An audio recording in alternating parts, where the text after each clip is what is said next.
I have always believed the road to excess leads to the palace of wisdom. I got it bent all the way over here.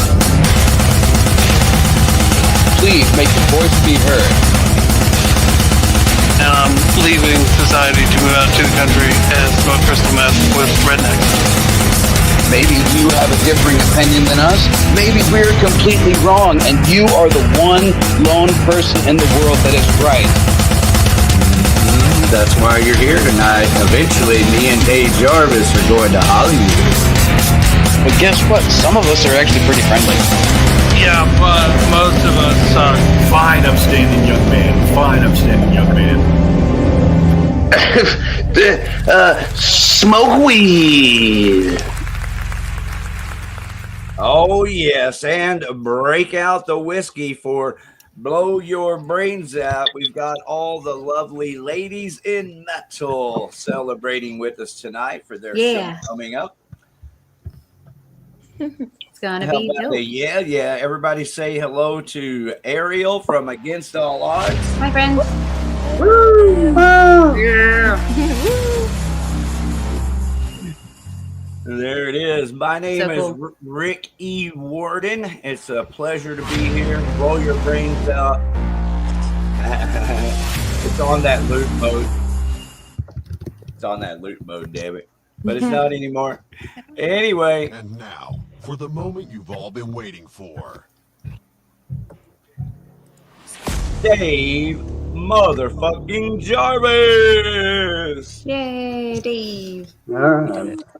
In the spirit of Christmas, buy me Bone Storm or go to hell. Hello, Brainiacs. This is your weekly dose of surprise visits and vomit in the punch bowl. I wish my mom was alive so I could rub it in her fat face.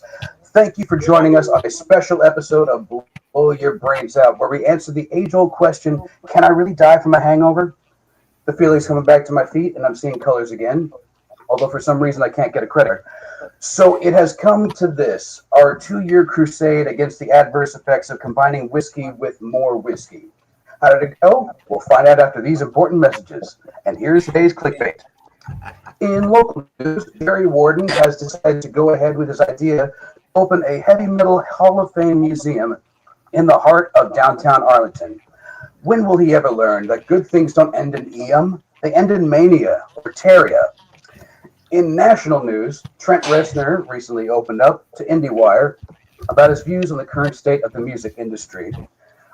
He says music feels largely relegated to something that happens in the background while you are doing something else. Yes, Trent, that is true, but it's also allowed bands to be heard around the world, to communicate with each other across state and national boundaries. That's how shows like Blow Your Brains Out are able to broadcast without a communications degree or clue. That being said, Trent, I can't wait to hear what you do with the upcoming Tron soundtrack, you amazingly talented bag of shit. All right, so before we begin, I'd like to open tonight's show with a prayer. Dear Lord, just stay out of our way. This evening, Blow Your Brains Out and Silly Goose Productions is proud to bring you the lineup of Unsilent Night, celebrating women in metal this Saturday at Historic Trees in the heart of Deep Ellum. Please give a huge shout out to Awaiting Abigail, Among the Fallen, Moonfallen, later on from then on, and our very own Ariel and Against All Odds. Ariel, take it away. Yeah, thanks, friends, for joining us tonight to celebrate you guys. So real quick, just for everybody who's new, let's start with Moonfallen up there. I was going to introduce you, but go ahead and introduce yourself, milady. Hi. I'm Kelly. This is Mike. Hello, Kelly. Hello, Mike. And they're from Moonfallen. If you couldn't tell. No, I couldn't. The sign needs to be a little bit bigger for me to see it. All right. I'm kidding. Of course, everybody knows Kelly and Mike already. They've been on the show, and we've been playing their killer song, The Scene. Yes. So it's good to have y'all here tonight. Thanks. Dope. And then next up, thank you. She has purple hair like me. It's beautiful. All right. Give it up for my girl and Among the Fallen. Oh, no. Yeah. Do you want to introduce your boys there and what they do? We got Taco, our drummer. Okay. Fun name. Jesse, our lead guitar player. Dope. We got Ronnie, our rhythm guitar. Yeah. And I'm Anna. The badass of the group. We are on the fallen. Yeah. And this is us.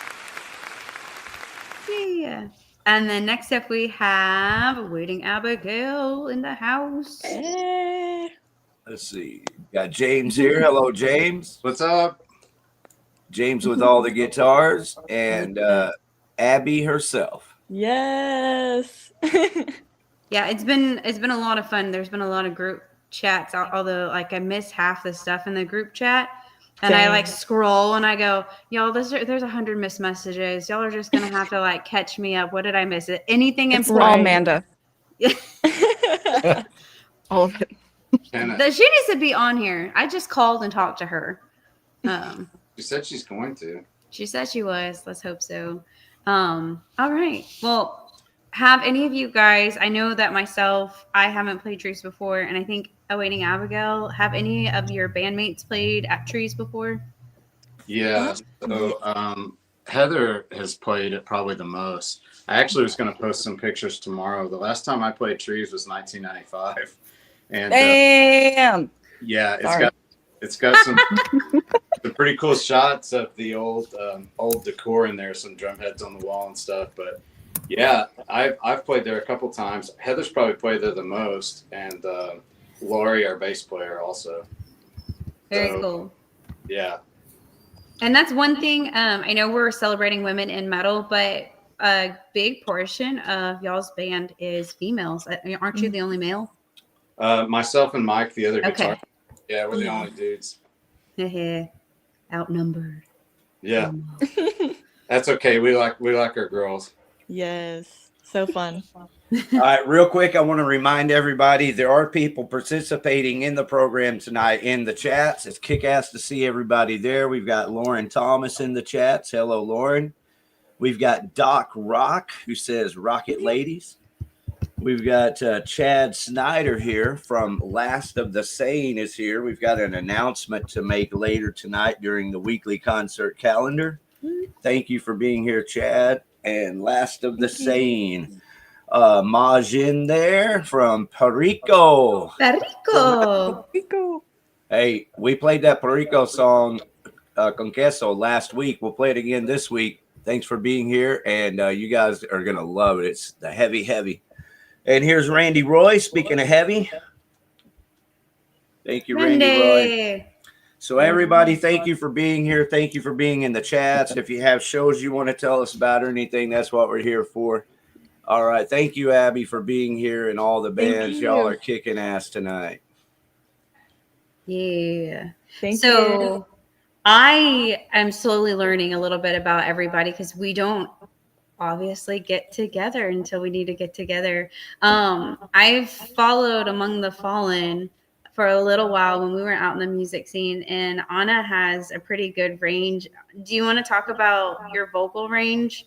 Because she doesn't just do her band; she posts like other media, and it's beautiful. Right. I enjoy pretty much going from anything that's semi like operatic to very like soft tones. I definitely love like heavier gutturals too. So I definitely like over time I learned how to do a lot more as I kept going. I would find a song I liked and I would do my best to try to mimic what they were doing.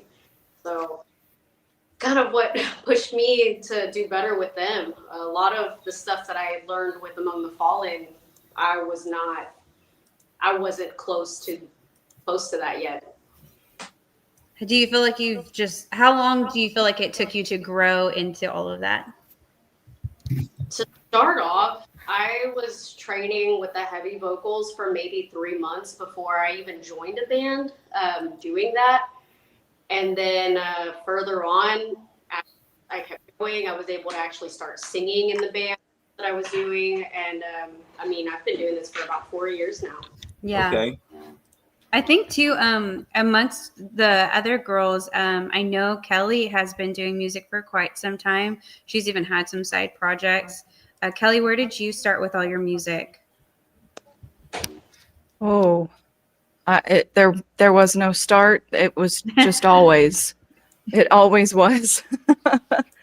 I guess I started taking it seriously and realizing that this is what I wanted to do back when I was a teenager. Yeah. And I would start bands with my friends in school, and then it just kept going, and then I did solo stuff, and I did projects with other musicians, and then here we are. And this is your first time on stage, right? This is my first time ever You're gonna performing on stage. Wow. Congrats. for the first time. I'm probably way more excited than any you are for you, but I'm excited. I'm excited. And then Abby Velomi, she I've seen that she does some solo things too. So tell me, how did you get into Awaiting Abigail? How did y'all discover each other? From Band Mix, this app called Band Mix. Yeah. I started off doing pop music, and then I was wanting to get into a rock band. I did some rock bands with like kids my age, like around Tomball area in Houston. But I moved to Dallas for college, so I was trying to find a band there, and then James hit me up on Band Mix, and I did an audition, and then I got in. So that's dope. Did they hire you just because your name is Abigail and they were awaiting you? We did not have a name. I'm kidding. We made the name after I joined, but yeah, it was fun. Thank you, Kelly. That was a great question, because I was like, did the name come before or after? Yeah, I was after. Chicken or the egg? Chicken or the egg? Yeah. What's funny about the name is, like, whenever we were finishing our project with Alex Gerst at Empire, this gig came like at the perfect time, and I was texting with Amanda, and I was like, we really don't have a name yet. I said, but the timing for the gig is perfect, you know, for the set that she wanted, you know, a 30-minute set and a good first gig for us. So literally in that text, I was like, you're going to have to help name us. So I was bouncing names off of her, and really, although there's, you know, six. So you were texting, hey, I'm waiting for Abigail right now. Right, for her to respond. Yeah. Well, and then the other thing, it's kind of, even though there's six of us, it's really centered around her, and we want her to kind of be the front piece of the whole thing. Even though there's four other girls in there, they just kind of do their thing, and they don't want the attention really. But so then Abby broke in rehearsal one day. She was just like, yeah, she had told me this before. She was like, my mom's a metalhead, and but she in rehearsal she goes, yeah, I'm named after the King Diamond album, Abigail. Yeah. We were like, yes. what?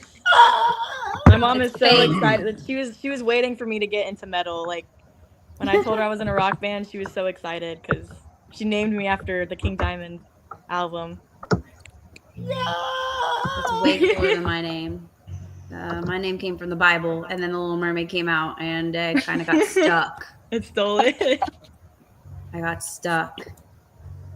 Nice. And then when your parents find out that you can sing, they want you to sing at every family event, and then they also want you to sing to the little children Disney songs because you're the name of a Disney princess. Yeah, so much and fun. You got the purple hair. All the older cousins give you swirlies. Yeah, swirlies. Oh man. Okay, so why are we all in a band? I felt like one day I just decided that I really wanted to be in a band and I could never make it happen. And then I ran into Ben and it just kind of meant Amanda.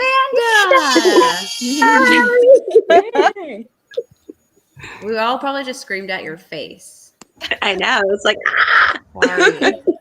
Well, maybe you can re-ask the question to Amanda and she can have a good question to answer. Oh, yay. And then we'll spread it around to all the I other. just got here, dang. Well, hello and welcome. Good to have you. Thank you. Amanda, why'd you get into promoting? Honestly, oh my gosh, that's a great question. But mostly just working with Torch and seeing how he handled everything, and I just kind of wanted to do my own thing. Look at you, girl. There you go. Paving the There's way. obviously a need for it. I think so. Yeah. It definitely does make it a little bit easier when somebody's constantly reaching out instead of like hitting up other bands. Hey, do you have a show? Hey, do you have a show? Hey, you want to do a show? Yeah. That's the fun one. I don't like approaching people. It's a problem. I just don't like people in general. See, Kelly. Well, a booker, someone who's booking shows like that, local bands only, not touring bands or many of them, there's obviously a need for it for some people. Other people don't need it. But I'm glad for you. Thank you very much. And for everyone who, does anything to help local bands, because I know you're not making that much if you're able to make anything. That's very true. Yeah. She's like, I love music and I just want in for free-ish, even though it's going to stress me out a little bit. Right. It's a little fun. Yeah. I think what you're doing is thanks for great. doing it. So what made you think of All of Us ladies for the show? Was it like an idea brought to you, or were you just like, I'm just going to do this thing? F it. So the true story about that is Casey Lanier with From Then On and I were talking about it at Rob Zombie. Gosh, that was like in 2023. And Devin had just joined From Then On, and we just wanted to showcase her somehow. And I was like, it would be great if we could get more female artists. And he was like, well, what if we do all females? And there you go. That's kind of how that idea started. Obviously, it took almost 2 years to make it happen because it's a lot of work. But as far as the bands, y'all have all been like handpicked. From Then On, of course, was a go because I love Devin. I've known Anna since she started in Inherit Death, so I wanted Among the Fallen on there. And worked with Love You Too, and I worked with Ariel in July with Against All Odds, and they were freaking fantastic. So I could not wait to have them. I have been bugging Moonfallen for at least a year to ask them like when they're ready and can I get them on a show, and they finally said yes. And then James propositioned me with Awaiting Abigail, and I fell in love with the whole idea with all of them. Well, I think it's a very magical mix that we have, because every single one of the ladies that you have on the show, the bill, each brings something different vocally. And each brings like a beautiful style of their sound with their whole band. And I know that I haven't heard Awaiting Abigail and Moonfallen live, but just hearing their stuff that's recorded and out now has been amazing. And then I've seen Among the Fallen once before live. And so it's just... And to think that Kelly has never performed live. She got like does karaoke count? Yeah. I'm just like blown away. I will say that. Does anybody else perform not live karaoke? in my bathroom in the shower every day? I'm going to be honest. Karaoke frightens me because I sometimes get off beat and I do my own thing in my head and get a little bit lost. And so when you think that you're on the right part and you're not on karaoke, I get very, very timid very, very quickly. There's nothing wrong with that. I know. I was like, that sounds like fun. Yeah. Remix.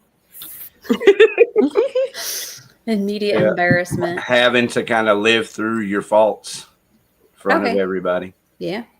So for those of you who do, you're set your baby.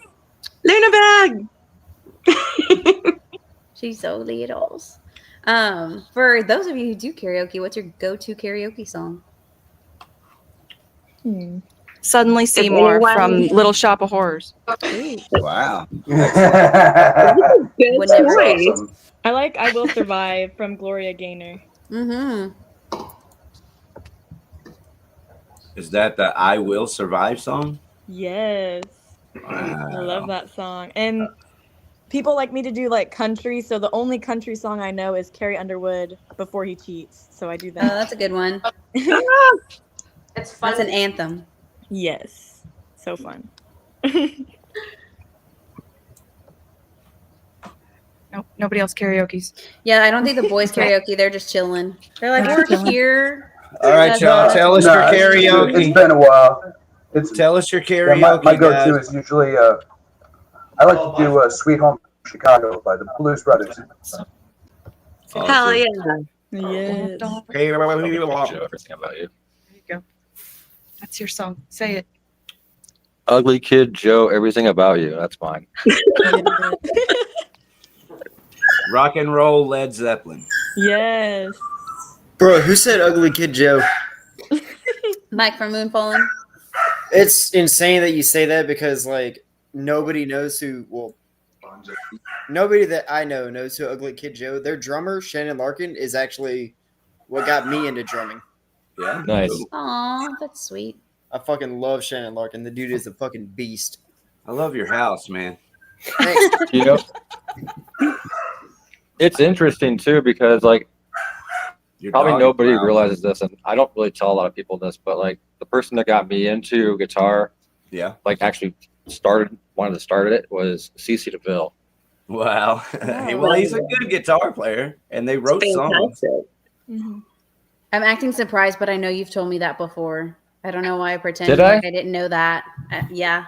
I We've feel like chatted you a told lot. me that before, also. So The scary things that Mike and I have in common for not knowing each other are crazy. Like there's a bunch of them, but that's another one. I mean, like I remember watching Poison on MTV and being like, man, he is so badass. yeah. And really, you know, it's melodic. I mean, he is a good guitar player. Yeah, he is. Hmm. Okay, so if roles were reversed and you weren't the part that you played in your band, what else would you do in it? I would probably play keyboard because that's what I started off doing. I'll give you a 10 for that one. Hell yeah. Keyboard Sure. for sure. Oh, What was James? Okay, if roles were reversed, if you didn't do your part that you play in your band, like whether it's vocals, guitar, drums, what would you play or what would you do? Well, I mean, I don't know. I feel like as a guitar player, if I say bass, that's kind of a cop out, right?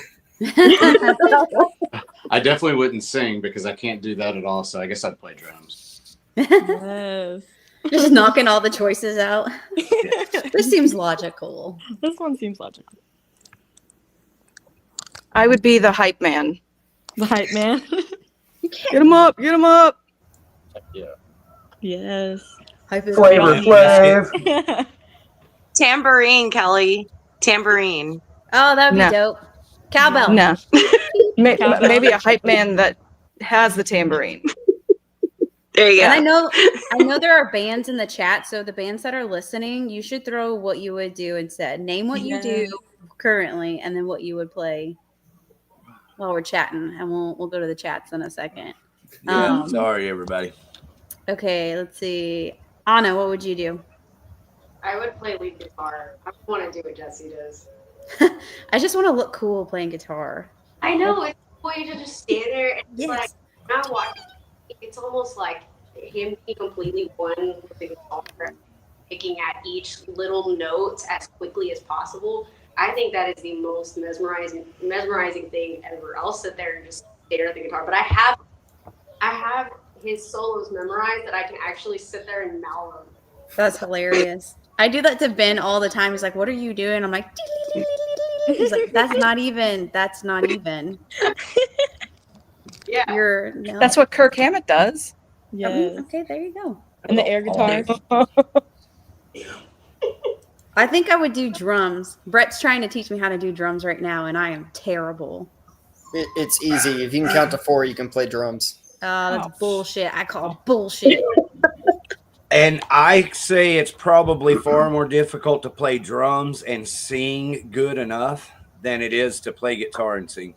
That is a challenge. To be Phil Collins. Right, that's hard. Bill Collins. I want to do the little twirly things with the stick, and then do Oh, like yeah. fun stuff in the air, and like There you go. David Lee Roth, get you a that would be sword, cool. Like really, like yeah, look like a badass. nunchucks, like Buckethead. Yeah. Nice. Buckethead. Okay. Hey, I got a question for awaiting Abigail.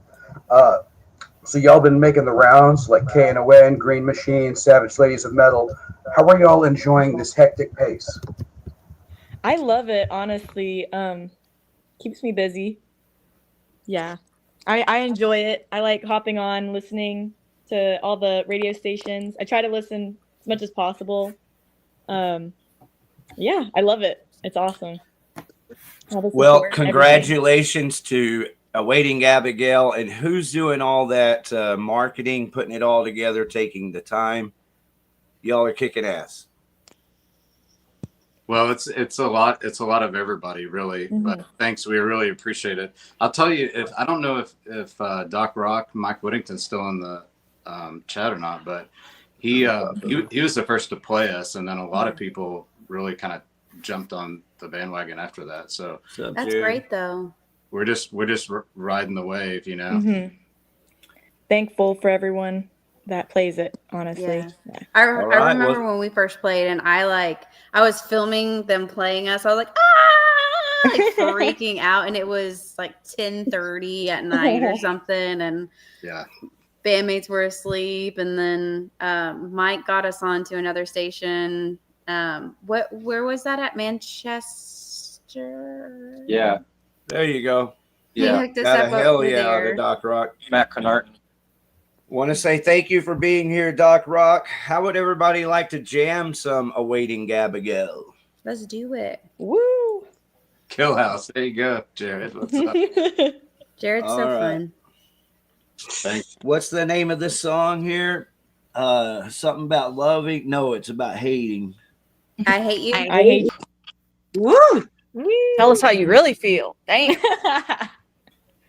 That's Such a a killer hot song. I love it. Just Proud for the of y'all record, I doing don't it. hate any of you. Yeah, I don't hate any of y'all. I promise. I promise. Among may the hate fallen one got of y'all. kicked out.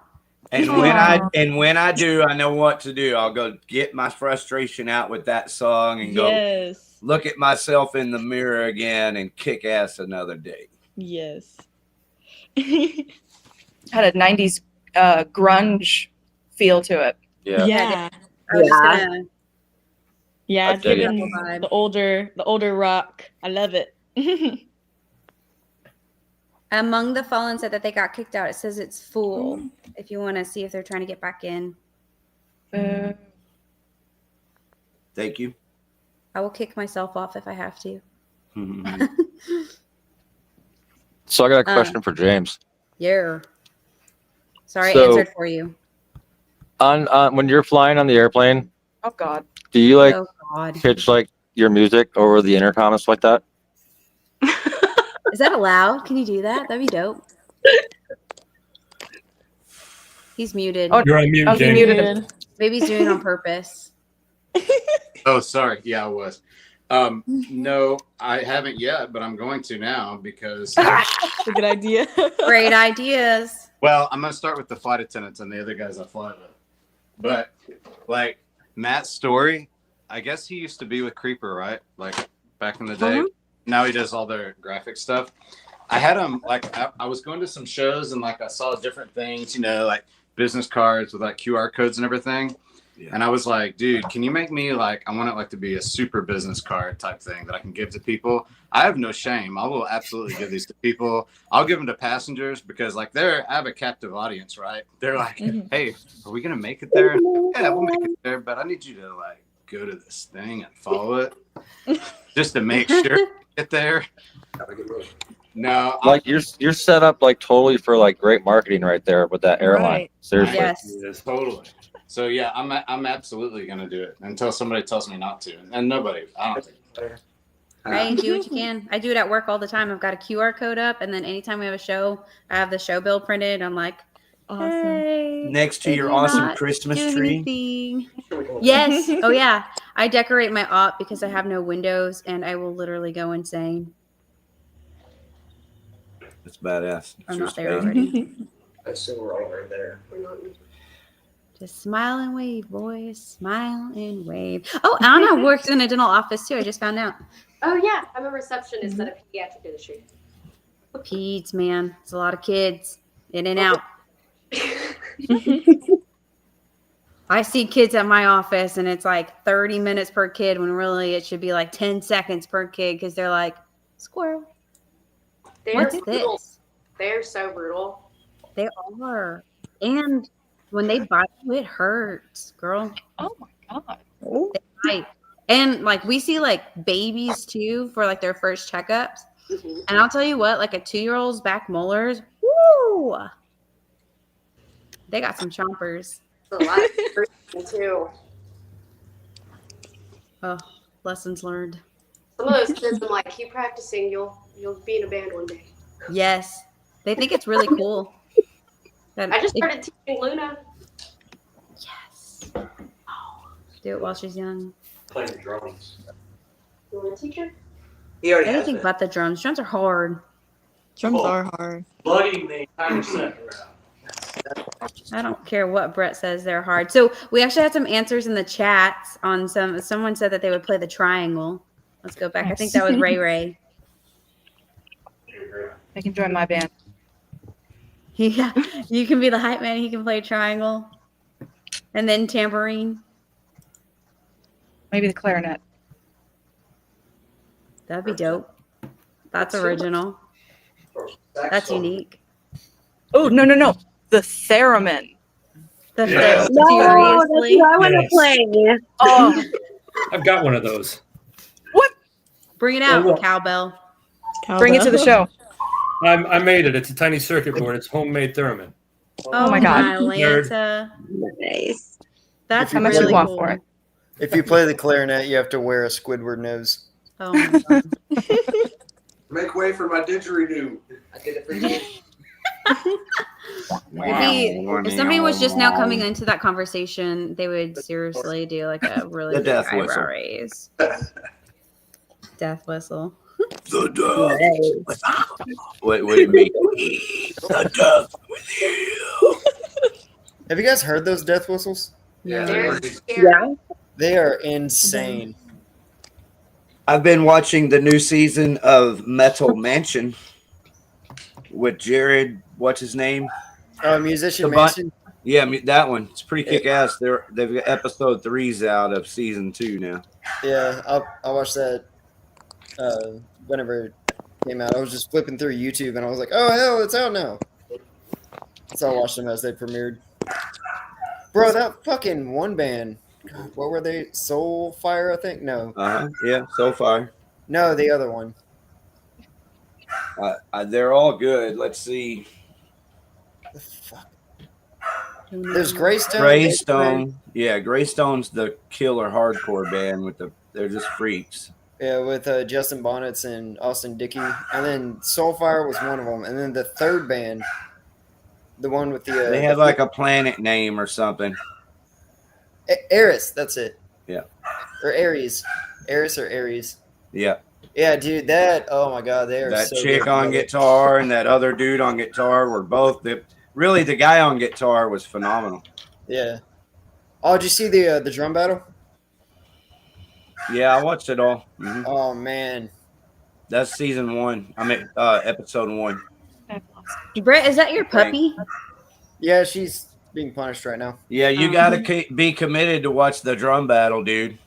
But Dude. it's that dude from Soulfire. That's the best drummer there. Oh, yeah, he was doing those blast beats. Dude, when I Yeah. saw that, I was like, whoa. Because, Yeah. The 2 drummers before him really sounded good, and I was like, those are good drummers. And then that dude hit it, and everybody was like, okay. They gave up. That dude was badass. I can't remember his name. Wished I could right now, but I can't remember. anyway. I'll look it up later. But, yeah, that dude was fucking awesome.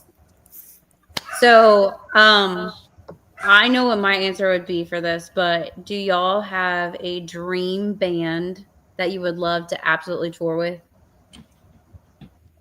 Or collaborate with music? I need to hear it. I want to hear your dreams, Mike and Kelly. Iron Maiden. On the Power Slave tour. Silverchair. Wow. Heard that. Interesting. Alice Cooper. Kelly has a very good range of music. She names things. I'm like, wait, what? I don't remember any of that or who that is. Yeah. That's a Google real quick. All right, somebody else said one, and I missed it. I'm so sorry. Interrupted you. I Alice Need More Cooper. Vain. Yeah, Alice Cooper, the original band. Alice Cooper. Okay. That $1 Billion Babies record is one of the best all-time rock and roll records. I'm right there ever. with you. It's one of my top 5 that I would take on a deserted island. The original On a album. deserted island. You're coming with me. It's true. It's true. The whole band. It'll get you through that 45, 50 minutes, guaranteed. You get a full experience. That's how some records are written, are, not as meant to be a whole story, but the songs run together, and it, there should always be a plot to any experience that you're being entertained by. And the more of a plot there is, the more it can be entertaining. Frank Zappa was big on that. Here. Yep. So it's concept, that's what it is. Not necessarily a concept record, but just the spirit of the time in the band, all the songs go together. It'll tear you down a little bit, and build you up like a good drama should. Plus, one of the best covers in the history of rock. Yeah. Jared from Kelly says Alice Cooper would be amazing, and wow, Silverchair shout out, nice. Who said that? Jared. He probably didn't say it like I did the inflection, but I'd imagine that's how he sounded. I All right, might be let's right. get Abby back in here. Did we get your dream band? My dream band is probably Evanescence. I don't know. I just listened to them since I was little. Yeah. I can't believe everybody said Taylor Swift. Yeah. I feel I'm like not Taylor that Swift big of and a I Taylor could write Swift well. fan. Yeah. Just because I'm blonde. Well, since nobody said against all odds, I'm going to say against all odds. Bro, you stole my thing. I said we're gonna go on tour together. That is exactly what I was gonna say. You took mine. You took mine.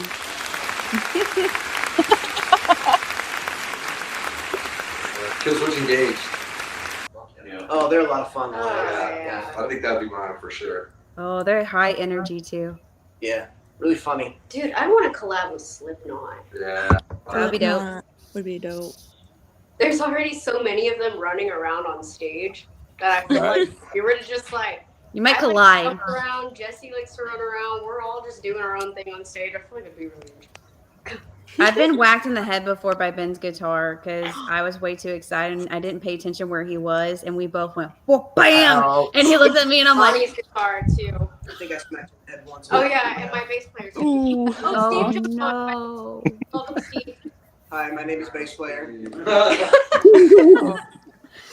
I've caused a lot of injuries in this band, and I am not sorry. I've been waiting too nice to you. I had it all wrong. Hey, I got a question for Among the Fallen. I saw y'all played a free show with I Hate in October. How did that show go? It was good. We had a lot of fun, man. It was a little weird. It was a little crazy because they didn't have a PA. Yeah, we did that entire show on 2 outlets. Yeah. And the stage was extremely questionable. Yeah, it was just like the room for the drums on the stage only, and the rest of us were on the floor. So Where was this at? Bar 2909.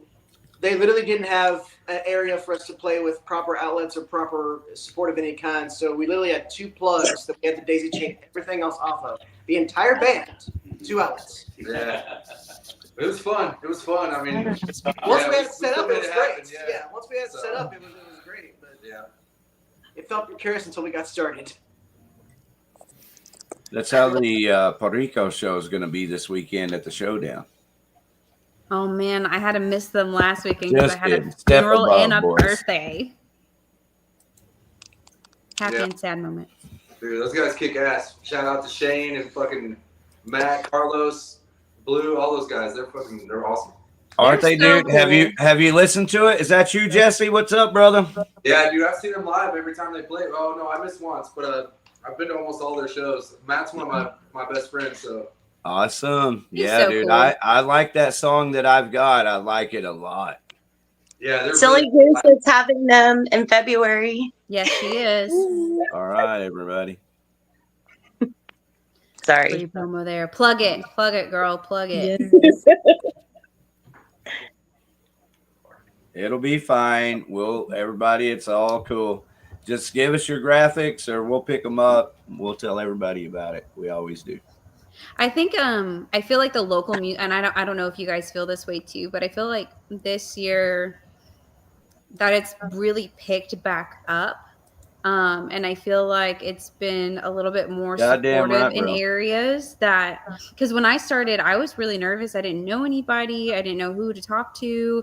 It was just kind of like I met one band, then another. And maybe it's always been really like, oh, we know so-and-so from so-and-so. We go way back. But when I first started like 2 or 3 years ago with Against All Odds, we were just kind of like, I don't know what to do. And then now I feel like I've met a lot of great people, a lot of not so great people, but more good than bad. And everyone's been very supportive of each other.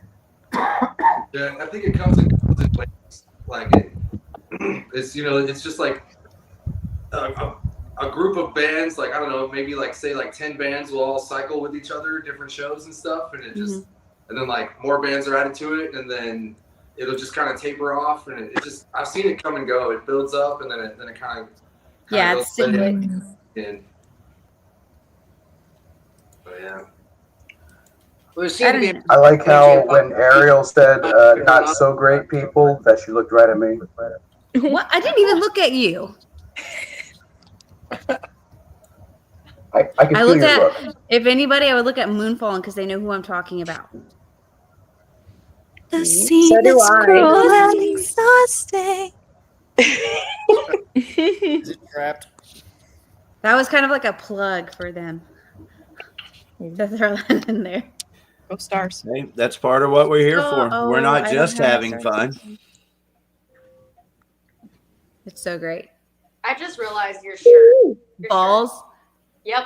I've been yelling it. What day? When can we hear Kill House on 97.1? No, they're playing BFD. Oh, a show? Yeah. Okay. All right. Are they really? Yeah. So there's going to be a Eagle BFD soon? Yes, sir. Killer. All right. Get Way to out of go, town, Mavericks. Jared. That's awesome. Way to go, Mavericks. I'm jelly. If you get sick, fill me in, and I'll go fill in for you.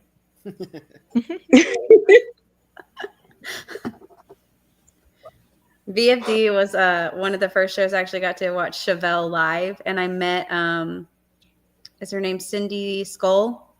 Cindy Skull. Oh my gosh. Damn. My dad was like, "Hey, she's really cool. I've got like passes from work. Do you want to go meet her?" And I was like, "Oh, yes." And I went up to her and I was like,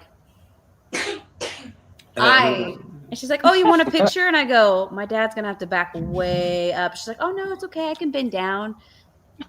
And she's a great soap maker. Are you saying she's super tall or you're super short? Oh, she's super tall, not the opposite.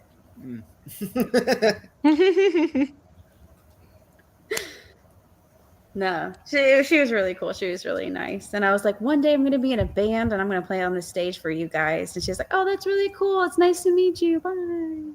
And then they got, and she floated away. She floated away. Yeah, Ariel, you know as well as I do that her voice was never that high. Hey. Hey. Dave's got jokes, jokes. Who was the one that was in the morning? Was that? No, I remember listening to her all the time, and I would be like, man, she would always be talking about Russ Martin, and I was like, dude, her voice is actually deeper than Russ Martin's. Yes. Rest in peace. She does. It's even. I feels like if you meet her in person, you really feel it. I feel like I said that with a very low voice, and I realized I probably didn't, but I was never an alto, so. Okay, so is anybody in any of the bands, have y'all been classically trained in any of your instruments before, or have y'all had experience with band or choir? It's got to start somewhere. I did Anna. choir. Yeah. Yeah, I played clarinet in 5th grade. I say I was classically trained in clarinet and saxophone and went the completely other route on bass. We call that the sexy phone. True. I got into that one because my mother was in love with it. I did it because she said so. What about you guys? It didn't take much convincing. There you go. Thank you. I was like, I know who said it, but I just can't see them. Yeah. So there's kind of 3 band nerds in our band. I'm the biggest one because I was a band director for 18 years. Oh, damn. Yeah. Awesome. I'm a classically and jazz trained trumpet player. Like I can actually play that instrument unlike guitar. But the Heather, our drummer, she was a saxophone player, and Lori, our bass player, was in color guard, and we all went to high school together. So Heather and I started playing like hair rock together in 9th grade and in my garage. That was like 1992 or something like that. So, and then she played drum set and jazz band in high school. So, but she was a saxophone player. And whoever said they played clarinet, mad respect for that, because that's actually a very difficult instrument to play. It's got a very big figure, though. Like you can always point it out in a full orchestra when it's taking over the lead, you know? Yeah. Also, underselling how hard it is to do that. High school band directors probably get 80 hours a week on a good week. Oh my God. They work insanely hard. My wife is doing a similar job to yours, and the amount of work that they put in is insane. Well, I don't do that anymore. I enjoyed doing it, but 18 years was enough for me. I really enjoyed teaching band. I love teaching the kids, and but it's just as satisfying to see what they're doing now. You know, I have like former students that are in their 30s now, and like, you know, you see them. I was on Facebook before I was doing the band thing, just because I'm like, I'm gonna make all 5,000 of you my friends, and then if you don't follow my band, I'm gonna cancel you. That starts next week, by the way. But oh God! Oh wait, no, yeah. I'm following. We're good. Yeah, it's not for you guys. It's for like the people that need to be deleted. But oh no, Devin's trying to get in the chat. Let her in. Let her in. Check the back chat, Ariel. But Ariel, you were in choir, right? Yes, choir since I could sing. Yes. No, for real, I was in choir. You know, you start your music in, well, like anybody, like in church, but I did choir when I was in elementary school, starting out even in kindergarten, because we didn't, you would have your music class and then you would have choir after school. And so I did choir for like the longest time, and I did it and competed, and I was terrible at competition because I was very nervous singing in front of people. It wasn't until I was an adult, I was going to say grown, but I know Brett is going to make a joke. It wasn't until I was an adult until I was like, okay, I think I can do this. I'm going to sing in front of people. Then I finally broke out of my shell, early 20s, and not going back in. But gotta love choir. For what it's worth, I'm pretty sure that Brett is stuck in some kind of appliance. Probably. I think Amanda left the chat so that from then on can join us. And Amanda, if you're still here, join us in the chats at least. We love you. Yeah. I'm glad she came on. I'm very glad, but I do need to make a little room. So thank you, everybody, for understanding and making it happen smoothly. So we do have a spot or two for anybody trying to join. Okay, let's see. Let me message them. Thank you, everyone, for being here. We do this every Wednesday, Blow Your Brains Out, and it's just really cool to be doing a show where we're promoting the local bands, even if it helps just a little tiny bit. That's enough. But it's fun doing it. Speaking of which, do we have any more music? I know the people at home would like to hear some. Yes. Please tell me I'm on music. The sea.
I'm over here saying stuff and I'm muted. Dave, help! Oh, that's good shit. Thank you, guys. Thank you. James, thank you so much for putting that together, all the things you've done up to now. And Abigail, thank you for putting it together. That is really good shit. Like, that's fucking, you know, that's real rock. That isn't just somebody trying to make some music. Oh, I appreciate it. Yeah, thanks. Sounded awesome. Sounded really good. I'm honored. That's the only other thing I know to tell you, really, to Cap. I'm honored, man. It's an honor to be able to do this every Wednesday. I'm honored to have Ariel and Dave Jarvis. Couldn't do it without them. But to be able to play music like this for other people and hang out and have a good time is such an honor. Thank you, guys.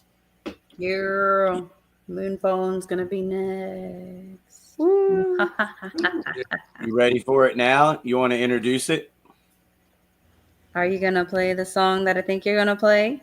Yeah, of course. Is it cruel and exhausting? It's a little cruel and it's a lot exhausting. That's every night. All right, everybody, ladies and gentlemen, you are now about to listen to The Scene by Moonfalling. All right.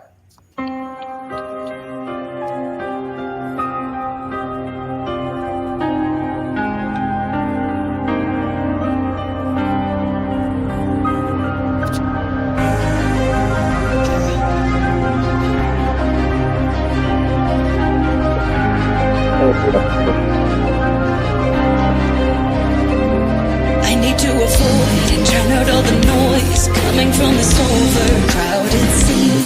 Everyone is talking, but nobody's really listening.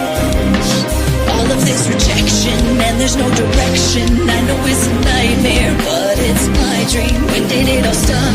And everyone forgot the feeling. The scene is cruel and exhausting. Is this really all that there is? And I'd rather be hated than invited to that circus. I've seen enough and it haunts me.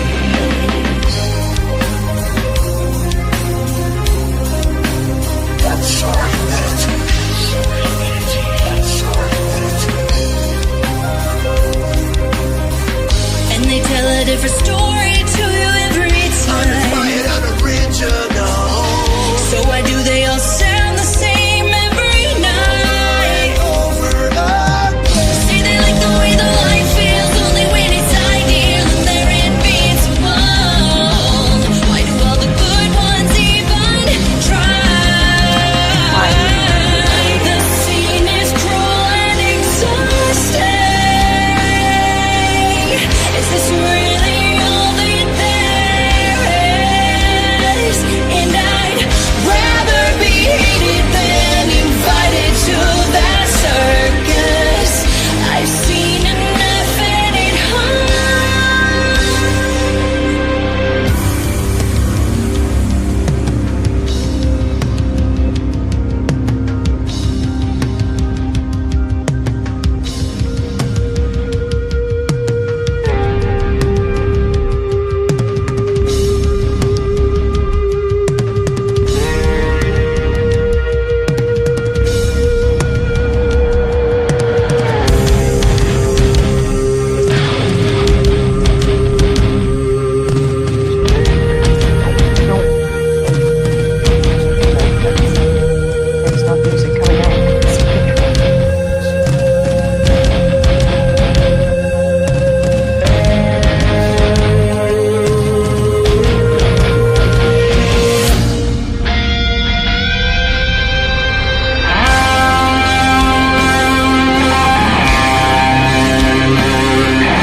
The Scene, everybody.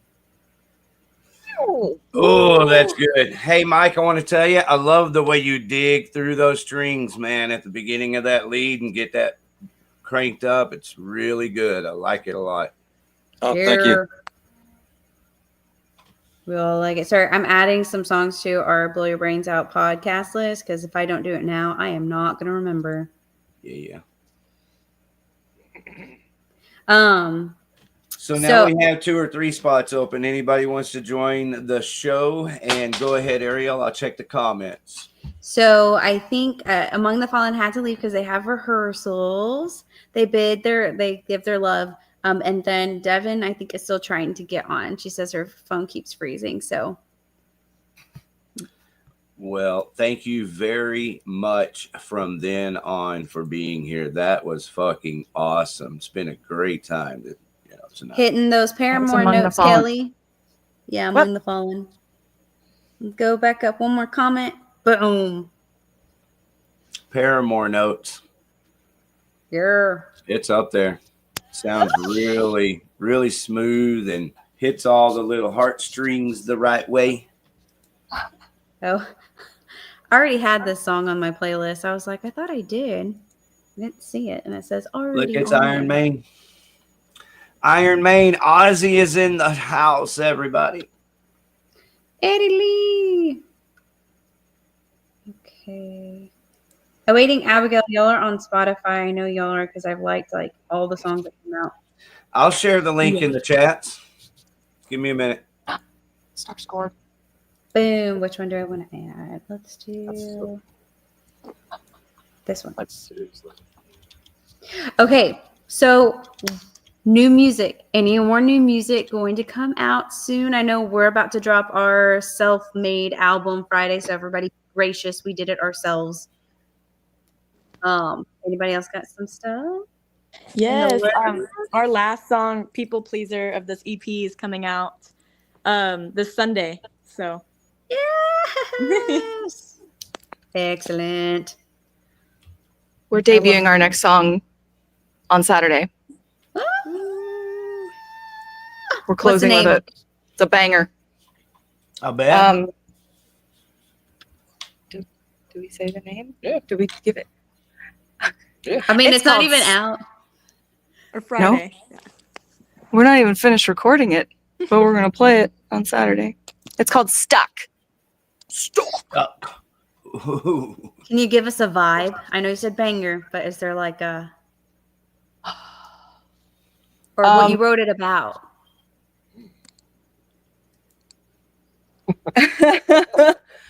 Well, the title kind of explains it. It's about seeing somebody who is stuck, whether it's, you know, in a bad relationship or doing stuff they're not supposed to be doing and they can't stop. I think a lot of people can relate to that. Oh yeah.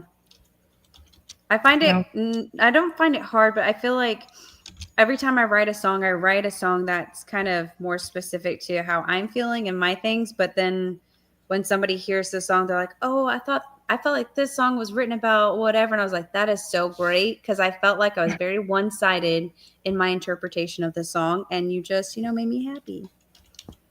So I love that it is going to relate to a lot of people. Yeah. I don't really like explaining exactly what a song is about because I like people to interpret, Yeah. And they should. I mean, let the music speak for itself. It's beautiful. I mean, it can kind of be, obvious what the song's about. Like there's a general theme that's, there's got to be a theme. But the interpretation of that theme can be totally opened up to interpretation. And like the scene. Yeah, should be open up to, the way music is written, is designed or whatever. The magic is that people can interpret it their own way, just like life. They have their own experience. Everybody does not experience music the same. Word. That was beautiful. That was beautiful. You should write it on a bumper sticker. So Stuck, though, that was actually one that's kind of Kelly and, pardon the expression, my baby. our baby. Weird. Yeah, we wrote that probably in like 2 weeks time or like a week and a half, something like that. So we're like super excited about that track. That's so good though. That means it's meant to be. Like when you just have something that just It's magic. And it's super like fast paced and you know, energetic. That's great. Brett loves fast-paced songs. He actually speeds up during our fast song. It's called Enemy. But we call it the fast song because it is fast, and he likes to speed up during it, and then I can't spit out words. You have to rap. You're singing so fast. Dude, I stopped singing it the other day during rehearsal, and I was like, I can't do this. It's too fast. I can't spit out fast enough. I'm not an OG rapper like Eminem or all those other like lyricists. Bust. Yeah, they can just spit stuff out in milliseconds. I'm not that.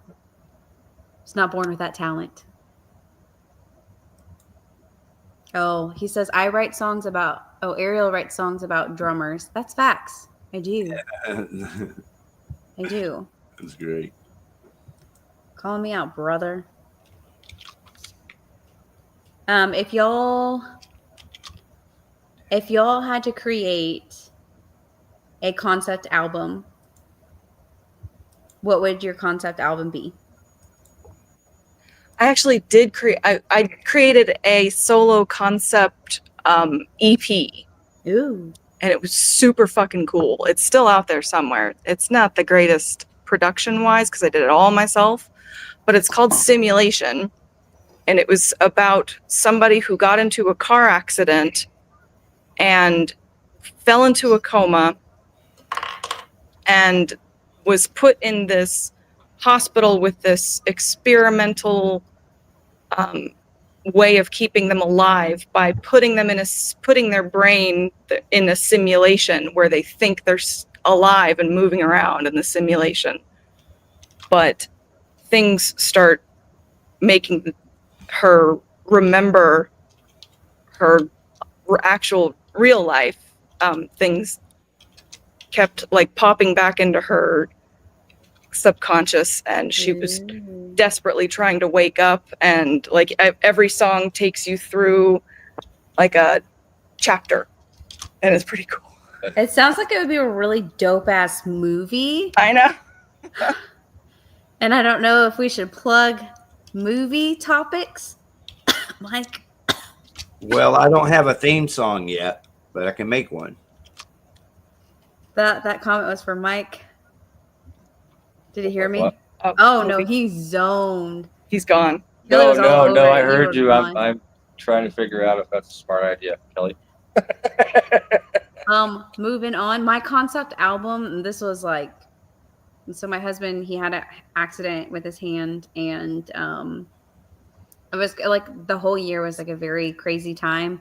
And we were talking about concept albums, and I woke up with this idea, and it was like a melody and this really cool line that led into a song, and I called it Freak Show. And I was like, oh, I'm pretty sure that this concept album's already done, but it would be really fun to do a Freak Show album. Sure. And Silverchair did an album called Freak Show. Girl after my Yep. own heart, I must say.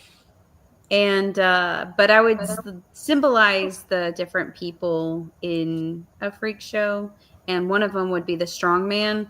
And since my husband lost his hand, right, like he would be the strong man. I would write about that experience. That was my idea. And then different people in my life would be the different people. But I was like, man, I feel like that's been done a couple of times, so put it off. What The was your simulation question is about way movies? cooler. Do what? What was your question about a movie? Movies? Yeah. Okay, for a second I thought you said boobies, and I was like, I didn't say anything about boobies. That's what I thought. That grabbed my attention so quick. Yeah. Wow. No, I said, is now a good time to plug a movie thing? Plug some boobies. What, you asked her to ask it again? Yes, Well, I'm that's your asking your. We don't What do have you want to do, Ariel? You pick. I'll let you pick. But we're good. You're the This is one Ariel's that- show. You're the Ariel, sole- this is your show. You pick. No, you can't turn this back around on me. This was your idea. You put us in this situation. You brought it up. I did bring it up because he said it. He said it earlier on a chat. Don't put that evil on me, Bobby. Okay, so coming up at the mid part of 2025 in April, Moonfallen will be in a movie coming up. Yes, they will. Shooting Not the movie. pew. Shooting. And that movie will could be coming out somewhere in the last part of 2025. So we still got a ways to go. But the good news here is that we've got Against All Odds that's joining us as well. Yeah. All Mike and Kelly. All them, baby. How come no one told me about this? You weren't on that group chat. Yeah. So I didn't just forget like always. I mean, I feel like we've mentioned it to you, but Oh yeah. Well, Yes, remember, you were keeping the beat. unlike somebody else over here. You were counting Yeah, before. that's like the drummer. That always works. He goes, Ariel, let's learn. I'm going to teach you how to play cold right now. And I go, ha, that's funny. That one is so easy. And he was trying to teach me, and I was like, 1, 2, 3, dun, dun, dun, dun, and then trying to hit the bass drum. I was like, I can't do this, Brett. I mean, I she can't had do it. this. He's like, you just hit this one, and then this one, and then this one, and then this one. And then I would stop hitting one thing to hit one other thing. He's like, no. You have to keep hitting at the same time. I go, I understand the concept. I can't execute it. Ariel, It was all a huge prank. He was actually trying to teach you how to play Cold by Static X. Oh, God. 1, Oh, God. 2, 3, 4. Next, we're gonna learn some Tool songs and then Polyphia. And, I can't even get the one song down, bro. And then Master of Puppets. And then Rush. Speaking of fun things, I love that Moonfallen posts like a bunch of their band doing fun antics. It's really great. I would like to do that, but I never seem to have my phone on me ever. So cheese. Someone in your band loves cheese. We all love cheese. Yeah, cheese is delicious. Let's be honest. It is mutually appreciated in this band. You talking about Colby, Jack? Colby. He's fun. Yeah, I have a tripod thingy set up to record all of our rehearsals because I like to go back and, because I'm crazy and I need to like, how did we do this and how do we make that better? It's but smart. then like all the shit that happens in between is hilarious and I'm like, I could use this. It's smart. I love it. I love that you do that. And I love the creativity that you've brought. Kelly's been doing a lot of the promo for this upcoming show. I know you've been putting together a lot of the flyers and a lot of the videos. Mike's been helping. It was really funny. He was like, how do I get this camera to turn around? Boop. That was really cute. But they've been amazing at producing a lot of the material that's been posted out there. Because I know that stuff takes a long time. Well, it takes me a long time. Yeah, I made that flyer with all of us holding our candles. That was took dope. like 2 days. I bet it did. When that happened, I sent it, like when I posted it, my friends go, this is so cool. How'd you do this? I go, you think I can do that? We Y'all all are posed funny. in a blizzard with our candles. That was so cool. I like that mine had a little skull, like a little skull face on it. Classic. And awaiting Abigail, they've been creating flyers and posting everything really well. I mean, I think everyone's done like a really great job. I'm so excited for the show. I'm more excited just to watch everybody than anything. So Just hang out with everybody and I guess perform. Perform, yes. Performing is very important. Very important. It's kind of a thing we do. It's going to be epic. Epic bands. Moonfallen's going to be epic. Be crazy watching y'all perform just the song, the scene. At least I know that one. They have one other song that's out. That was with Lou. They My had a Prison. full music video. Yeah, My Prison. That one was beautiful. I even asked Is it Mike. I on was like, "How the YouTube? hell did y'all get the vocals?" We were on? on this show when y'all played it. Yeah. On YouTube? Yep. It's with Lou. Play the video. All right. We watched the whole damn thing. It was great. I'd like to watch it again. It's a movie. I just don't know. Like, it's hard for me to get my crew together. I can't imagine. Y'all have 5, right? Mm-hmm. 5. I don't know how y'all all do it. Like, where y'all get together and actually do things. Right here, in my house. Do things.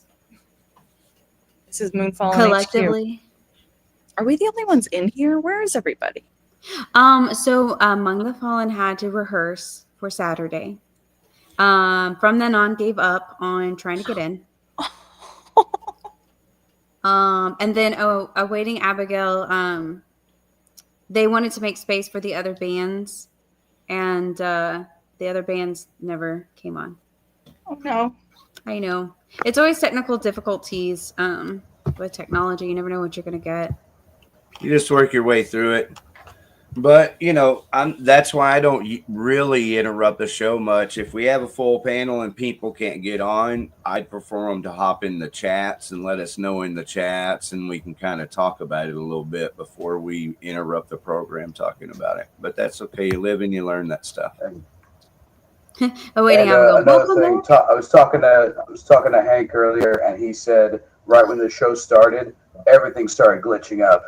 So if he experienced that, and I know I did too, I can only imagine what the folks out there must have experienced. Yeah. It's been sounding fine on my end, so I don't think there's any challenges. Everyone listening and participating.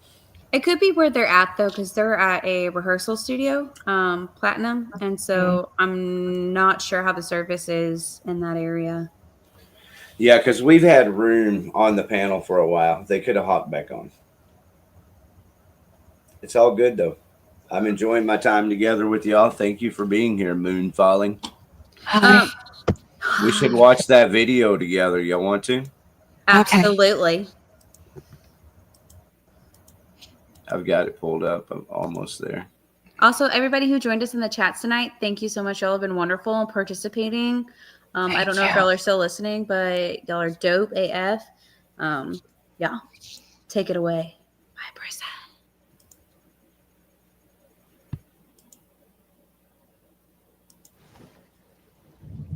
Mm-hmm.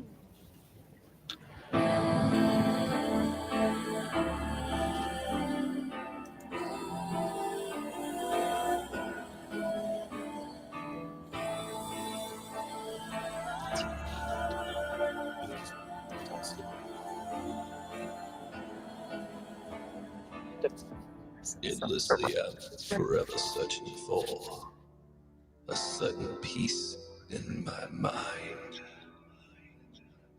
Can it be that it will never come to pass? Senseless, yet divine. As the wind blows my existence, seems like it's frozen in time. An ice age is never ending, while scores of those pretending, trapped in their own delusion, but it's a illusion. Being is my prison. Being is my prison. Being is my prison. Being is my prison. Being is my prison.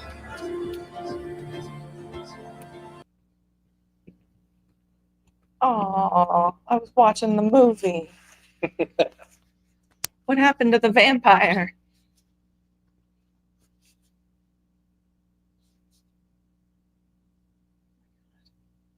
Everybody's gone.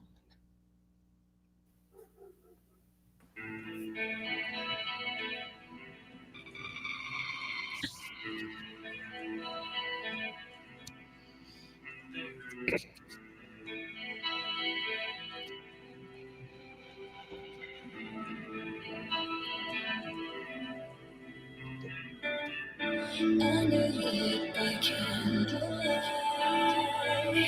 blinded outside desert.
Come break me out and save what's left of me.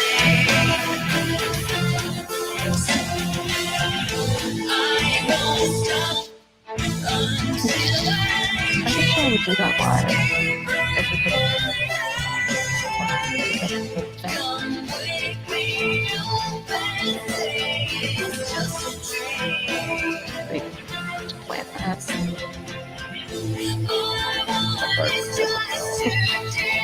Try it.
Oh, yeah, it's not.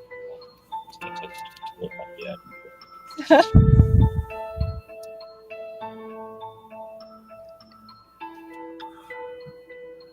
Woo! Who was that? All right, let's welcome James back to the show and give him the first opportunity. Have you heard that song before? Oh, that's what I was thinking during that whole thing was like, I didn't know that existed. That's awesome. Aw, it exists. That's awesome. It's beautiful. Thank you. Thanks. It's like epic songwriting at its finest. Do you feel awkward in the videos where you're like, okay, I'm just going to stand around and pretend that I'm singing and I'm singing and I'm singing? So for the music video for the scene, we actually had to film it in sped up. So when we slowed it down, we could match everything up to the song. Oh. So that was weird. Because we were playing it and we were like, the scene is cruel and exhausting. But it looks really cool. Yeah, it does. Yeah, it does. Y'all did a great job. I will like to do that. Brett's been asking us to like record cold as a music video for like forever. And I was like, bro, I don't even know where to start with that. But we can try. Don't volunteer for more Why shit. are you He's hoeing me busy. out? I can barely keep up with my own band. There you go. Told you, Mike. And I noticed there Kelly, wasn't a do you play drummer in the bass? video. Oh, what? I said I noticed there wasn't a drummer in that video. Oh yeah, it was. We were an internet band then. That's big sexy for anyone wondering. Sean was on the bass, and who was that one random guy? That was Tyler. Tyler. Oh, Things fucking- changed since maybe I nearly a didn't. year ago. Change for the better. It was because of that song that we decided to go live. About damn time. About damn time. Good stuff. And Okay. and this is y'all's first show live or first show in a long time? First show live. Livey live. Yeah. Moonfallen's first show. Killer.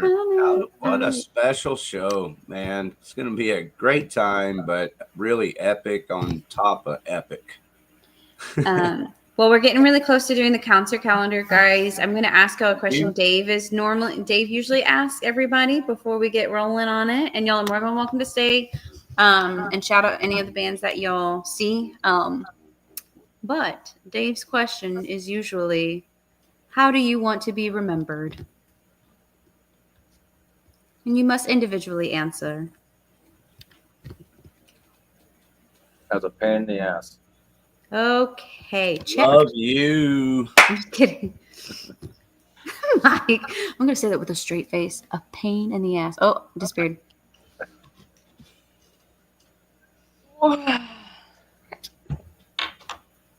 I don't. That's kind of a morbid question. Mm-hmm. So you're talking about after you die. Everything it doesn't have to be, but go ahead. Let's continue. How morbid is it? Well, I'm pondering, how people are going to remember me after I die, right? Yeah. Like, I guess I would rather have my music, my lyrics be remembered and, stand the test of, even if it's just one song, just one. I feel just that. Stand the test of time or save or help just one person. That's what I want to be. I love it. Thank you. That's what's deep, great deep, about deep. that question because, I want to be a pain in the ass is just as good as your question. That's the guitar player's answer. It's just as good. Y'all as already yours, pain in the and yours ass. was just as beautiful. So y'all rock. What about James? Probably fun, humble, chill. I agree to all those. You are fun, humble, and chill. Oh, nice. Well, my work is done on this. You're on your way there. He's like, I can die now. Yeah, Goodbye. I know. Sorry, my cat knows that it's bedtime, so she's like really Well, working let the us magic. know what Kitty is really saying. She missed her sisters. Okay. Aw, I forgot about She's that. ready for. Y'all, she cries all the time. It makes me feel bad. That's sad. No, it's so sad. What would she like to see on TV from the comfort of her living room? Right now. No idea.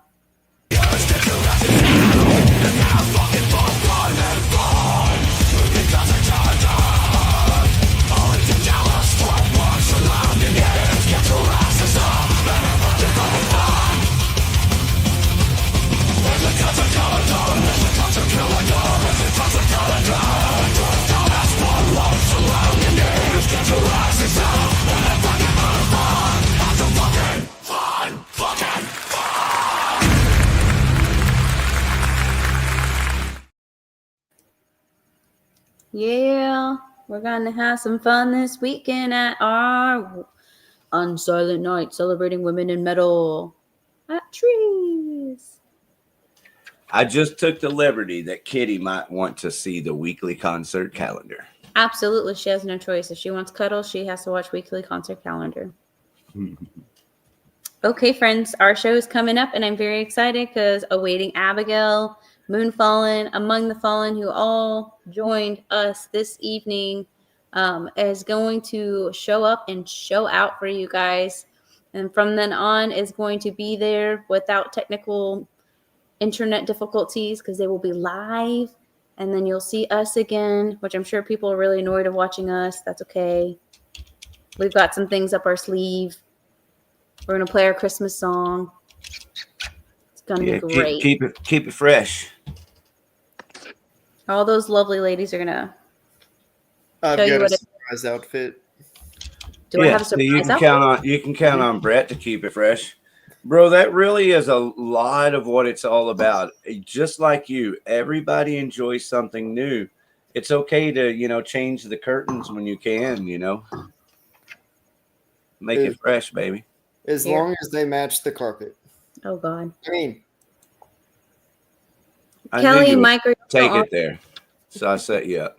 Thank you. Or is James still on? Yeah, I'm still here.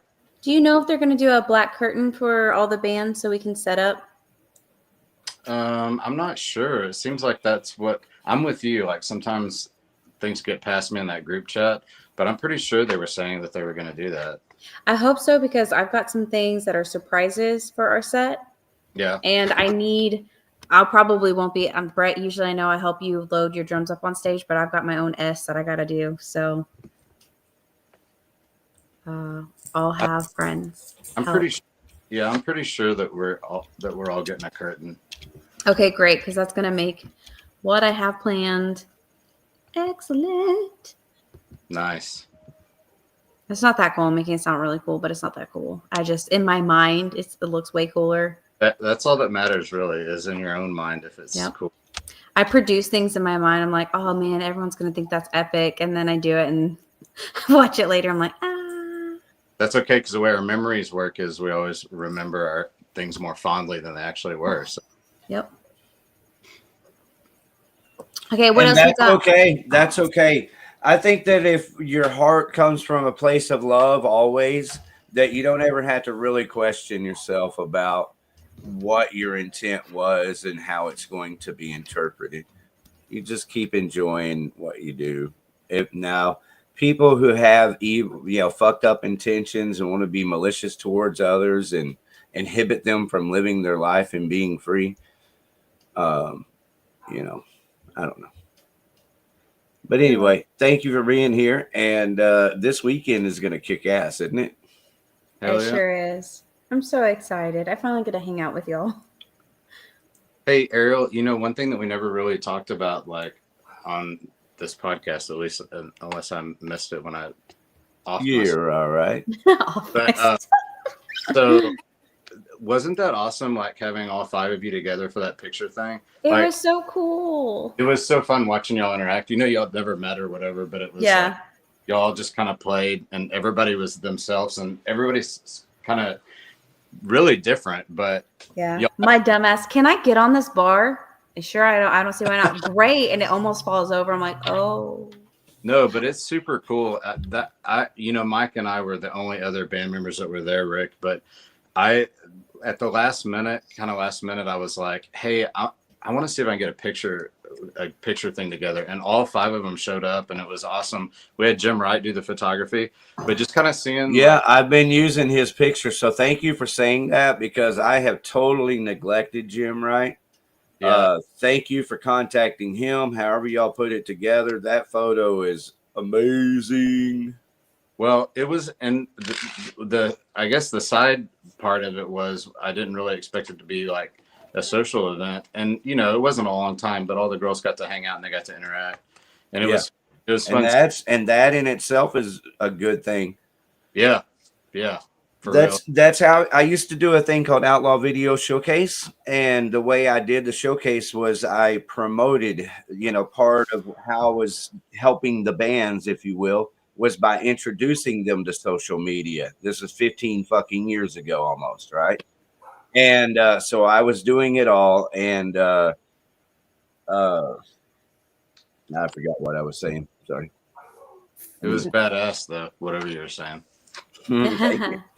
No, I thought it was really cool. I'm really glad you put that together, and thank you for that because, like, I'm in my own world. I do 8,000 things, and at that time when you had asked, I was not in a good place at all.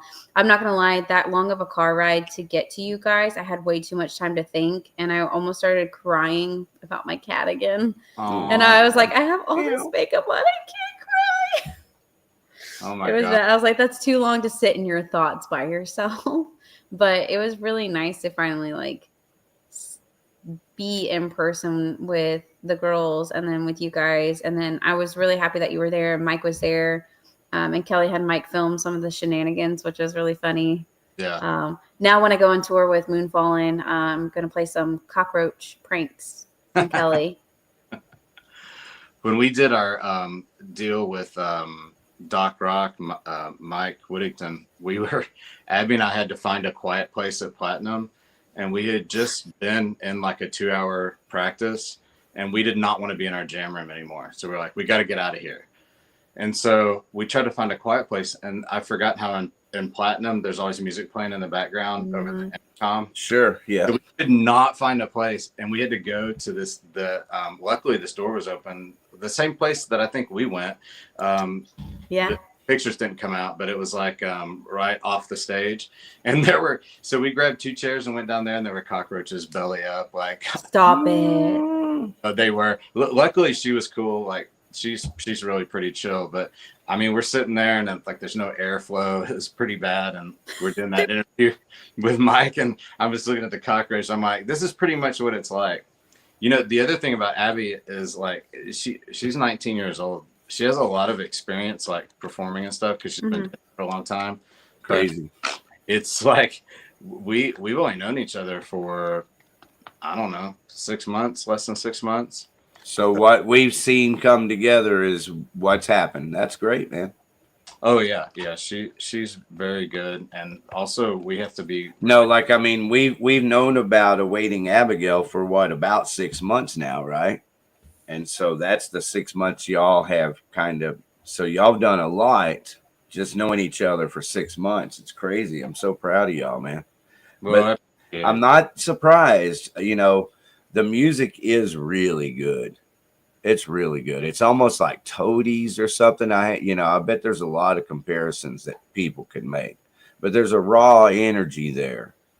And then like that second song, had some definite Sabbath, Tony Iommi influence there, the Falling Under. Yeah. And so I love hearing that stuff. It was really good. And obviously Abby can sing. And so I'm very excited to see y'all do it live. Awesome. We're excited to do it live. Well, I love y'all.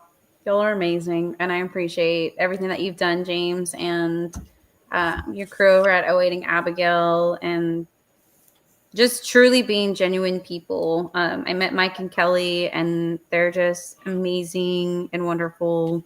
I met Anna. She's a sweetheart. And then Amanda for popping us on the show, and then Casey for thinking about us. And I mean, it's been truly amazing what's come together. Because sometimes you get a group of bands together and you never know what you're going to get. At least that's my experience. Some people I don't know, and I don't get to inform these relationships with people. And I'm just really excited to watch and follow what everybody does. Yeah, for sure. I think you hit on something that's really important, not just in music, but in life. I mean, like we're around a bunch of really good people right now, between the bands that we're dealing with and everything. And that goes a long way, just being like good humans. Yeah, I hope that doesn't change. I know that there's a lot of it's mostly individuals. It's not a band, and people usually associate an individual with a band, but I really hope that continues for all of us. And as we grow and meet new people, I hope we continue to experience kind of the similar experiences that we've experienced with you guys. Because I'm not going to lie, I'm very timid when it comes to meeting new people, because people are very deceptive, and I trust too easily, and they're not always there for you. Right. Yeah, so here's to the few good humans. You good humans.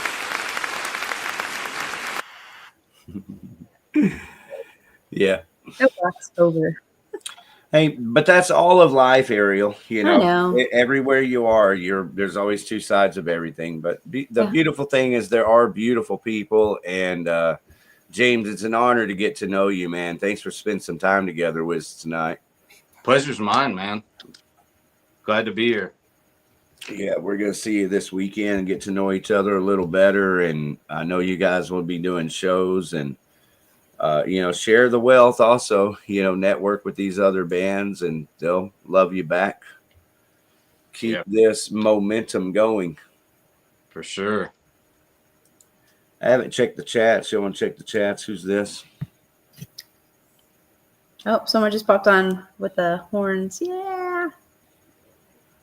Guto Gibson Deloge. You know him?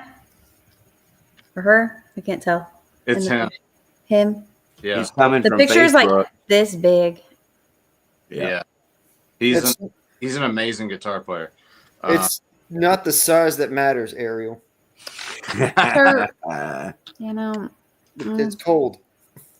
Ha. Ha ha ha. Ha ha ha ha ha. I'm not making your mask anymore. I'm going maskless, brother. Nope. I have it at the house. I can just destroy it. I'll wear another one. Whatever. All right, friends. Well, if y'all want to keep going on the concert calendar, go for it. I do have to get up at 4 a.m. in the morning. So I am loving you guys forever. I cannot wait for the show on Saturday.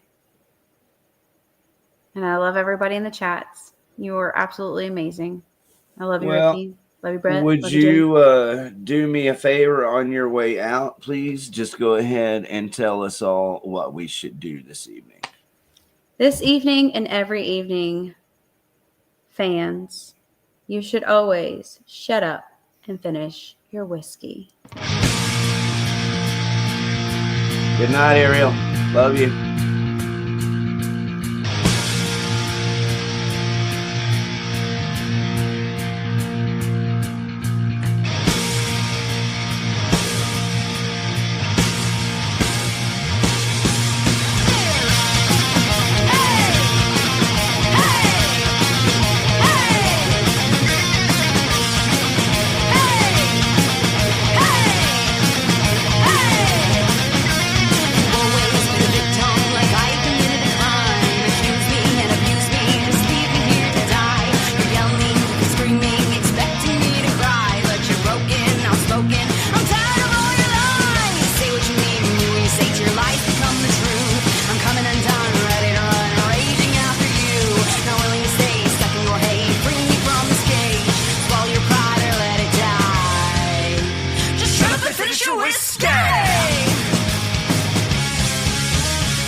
right, that is Shut Up and Finish Your Whiskey by Against All Odds and our very own Blow Your Brains Out, Ariel.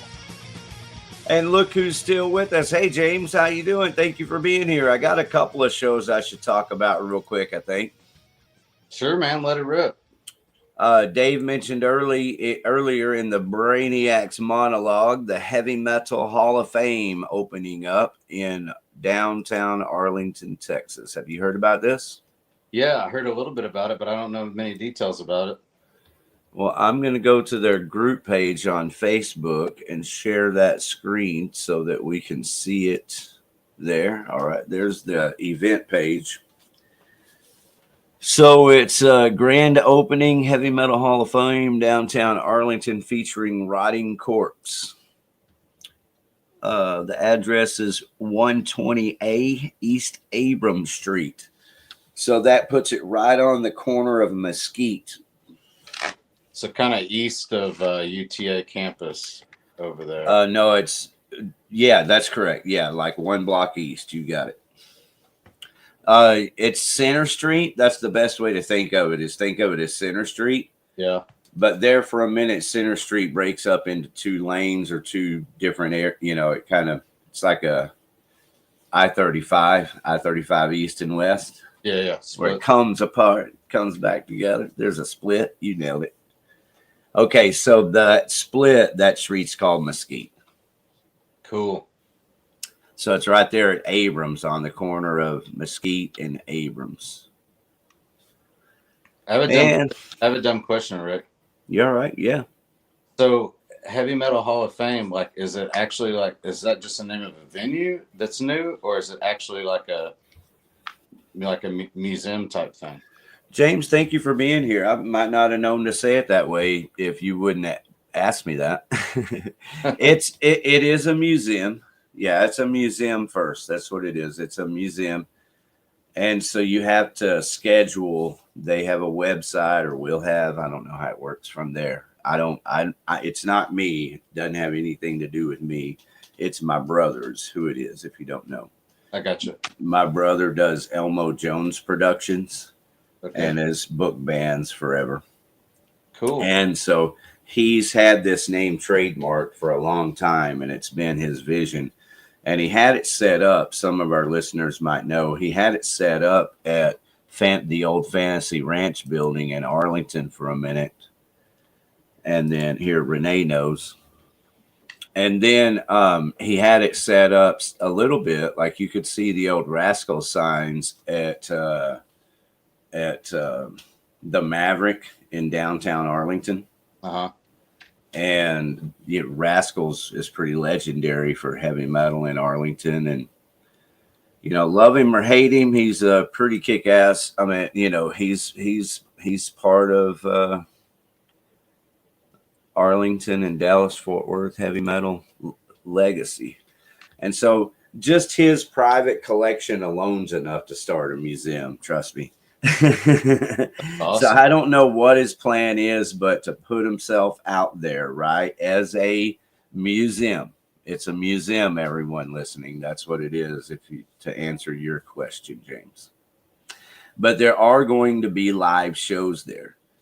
If you notice here, there's only one band, Rotting Corpse.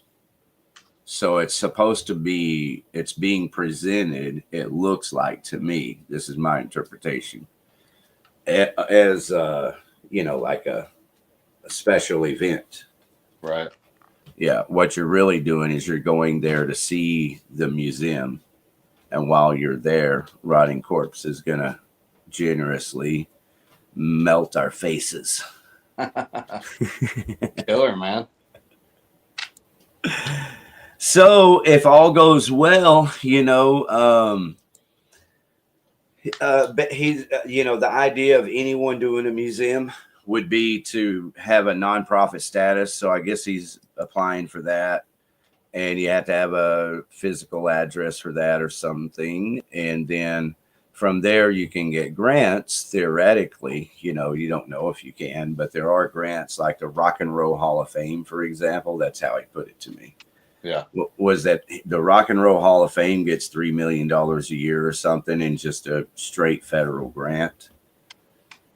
And shit, that's enough to run any fucking museum.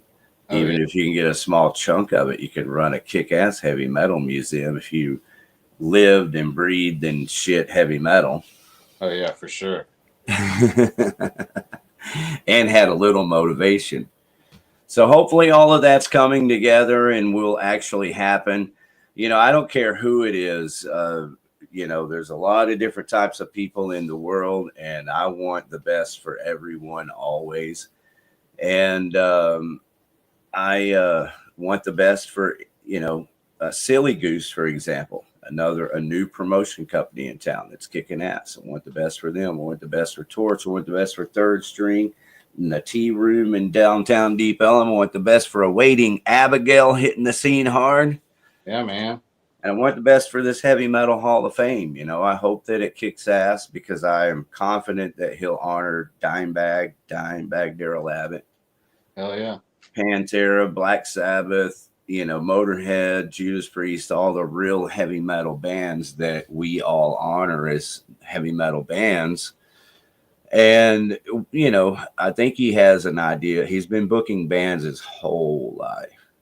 So I think he has an idea of how to bring bands through and make something like that happen, especially if it was on a nonprofit status that had any kind of federal granting that could help pay for any of that shit. For sure. So there's the answer, bro. I mean, that was the answer plus. How about that? No, that's perfect. That explains it well. It will be good for him to have the 501c3. I have a little bit of experience with that, not anything music related. Oh yeah, no, that's his plan. Yeah. He almost has his BA. Is that what it's called? Business Associate's degree. Oh yeah. And so he's going back to school now to finish that up, and that's the plan, is to be 501c3 or nonprofit status, and like I said, file for the federal grants. That's his plan. Also, like once he has that status, he can get, I mean, even like local donations, you know, won't be taxable. So Well, you know, like 20, 30, 40, 50 bucks, it adds up. People will do it too, you know. Well, James, I got a beer. You want a good, really fun, cool story real quick? Yeah. Let it rip, man. Dude, it's my brother, right? He's a crazy motherfucker. His name is Jerry Warden. But he's a cool motherfucker. He loves heavy metal music, and everybody knows it. You can say anything, but all the bands know he's booked all the fucking bands, you know, because he's been booking shows for years. And so he, a few years ago, figured out that the state of Texas was offering grants for 2 cities, basically, let's just say it that way, geographically anyway, for organization that would support local music unbiasedly. So meaning all local music is part of the state of Texas's description of the program. Yeah. So the idea is to support all local music, meaning heavy metal music also. Yeah. And so he had it, you know, he knew it was available and all of that. He shared it with another guy. That other guy shared it with a city council person. That city council person went through with it.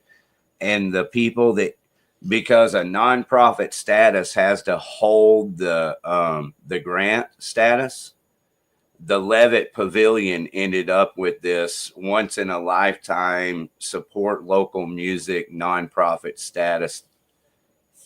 I wished I knew what it was called, and I apologize, but this is really legit shit, dude, what I'm telling you. Yeah. And he kind of fucked up pretty royally. If he could have got shit, but it cost money, and you know, we're all goddamn broke. I don't know about you. You look like a professional. But we're all broke, you know, and you know, we just love music and sharing music. Anyway, so yeah, the Levitt Pavilion ended up with this grant money, you know, that's annually, and they you can see it through them in the format of what's called Arlington Live. Is it called Arlington Live? I don't know, but my point is that they're not supporting the local music scene with the grant money. Right? Cool. Yeah.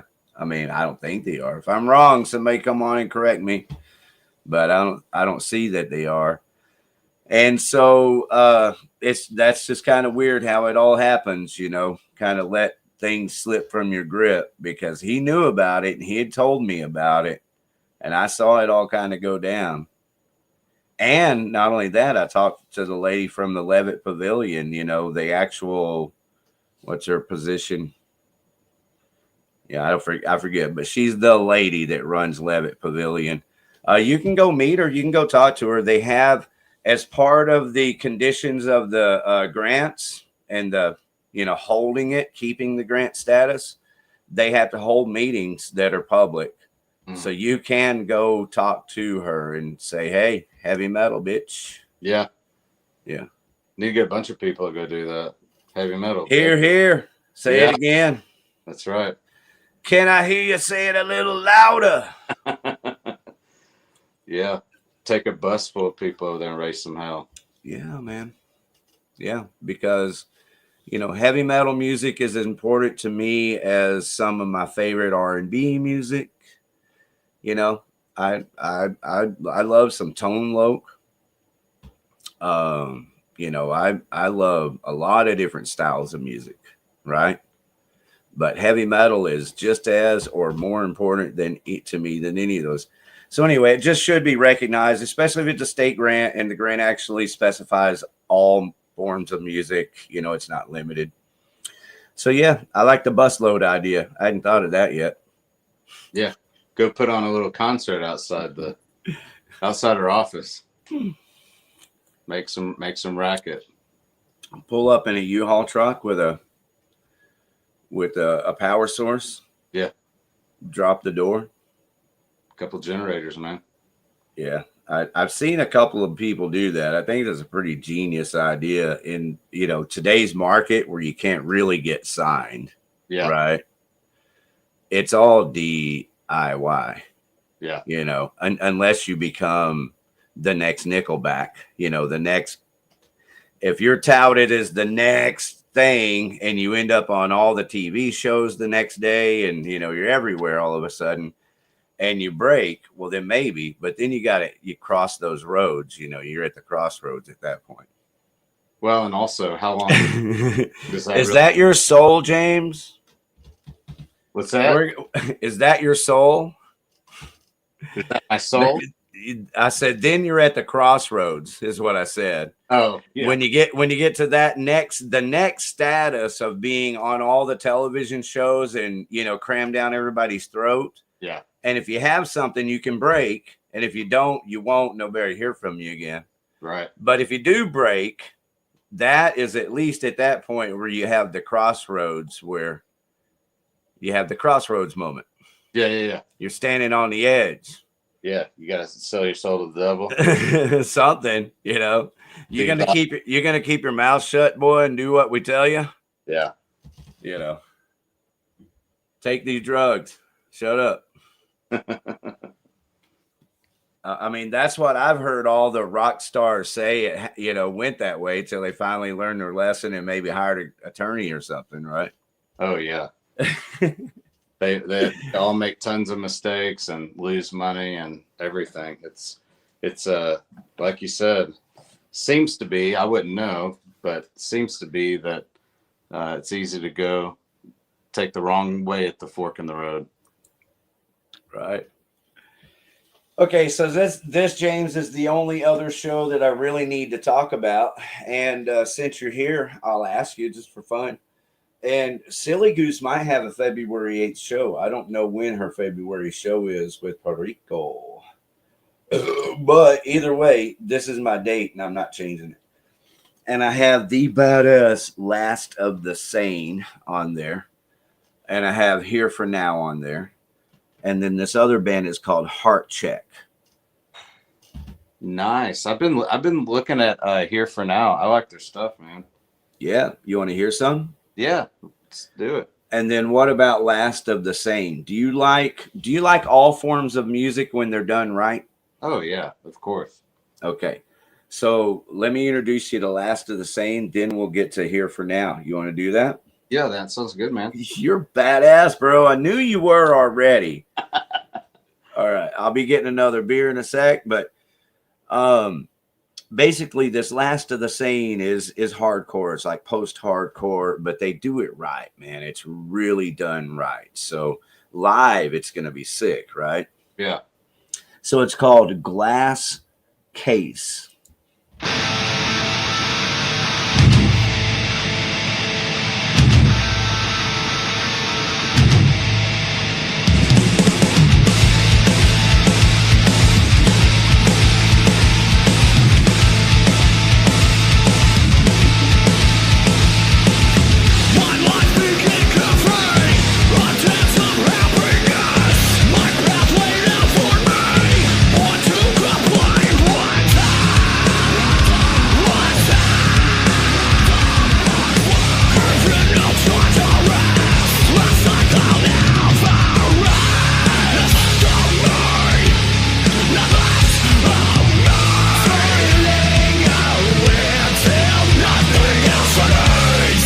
Doesn't that feel good? Oh yeah.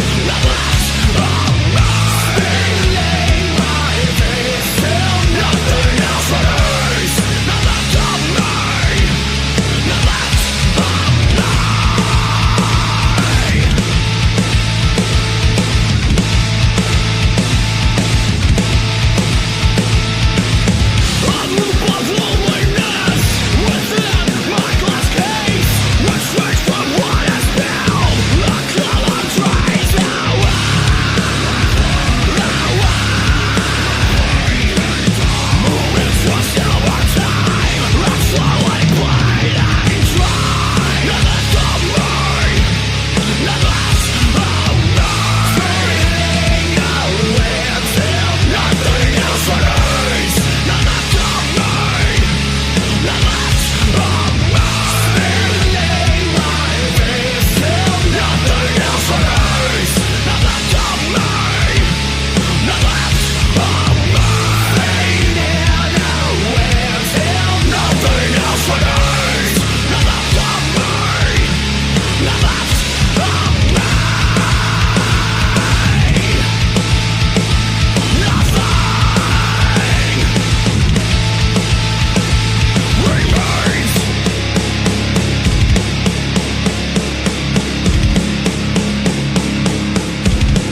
Hell yeah, man.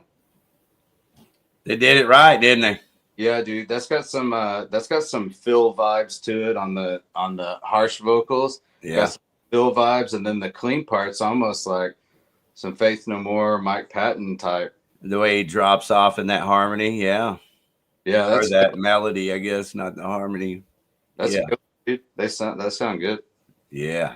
It's almost eerie, but he's just relaxed, you know. Yeah. So, yeah, they did great on that. Yeah, you know, I'm sure they can perform that live, you know, but I always think that way. As long as they can perform that live, that's going to be a lot of fun. Yeah. All right, man. Here for now. You ready? Yeah. I got to find it real quick. Let's see. Are they Denton based? Is that what I read? I think so. They might be. They could be out there anywhere in that north metroplex suburb area. You know what I mean? Yeah. And I honestly don't know. It's funny because I know them pretty well, and they may have told me in the past, and I just can't remember. But I just know they're from up that way. Cool.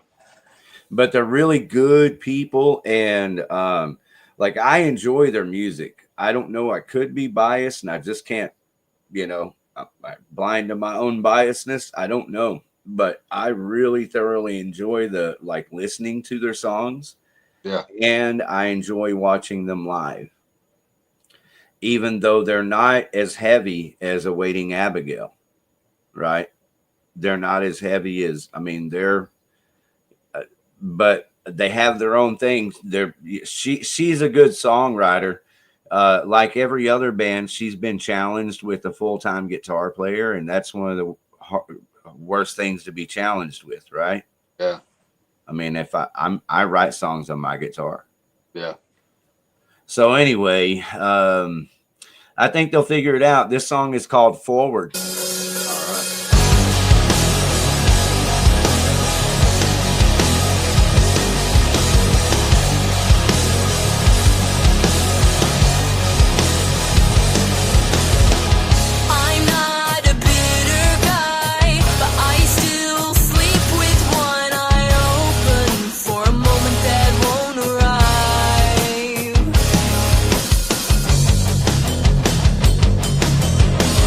I'm not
dig that.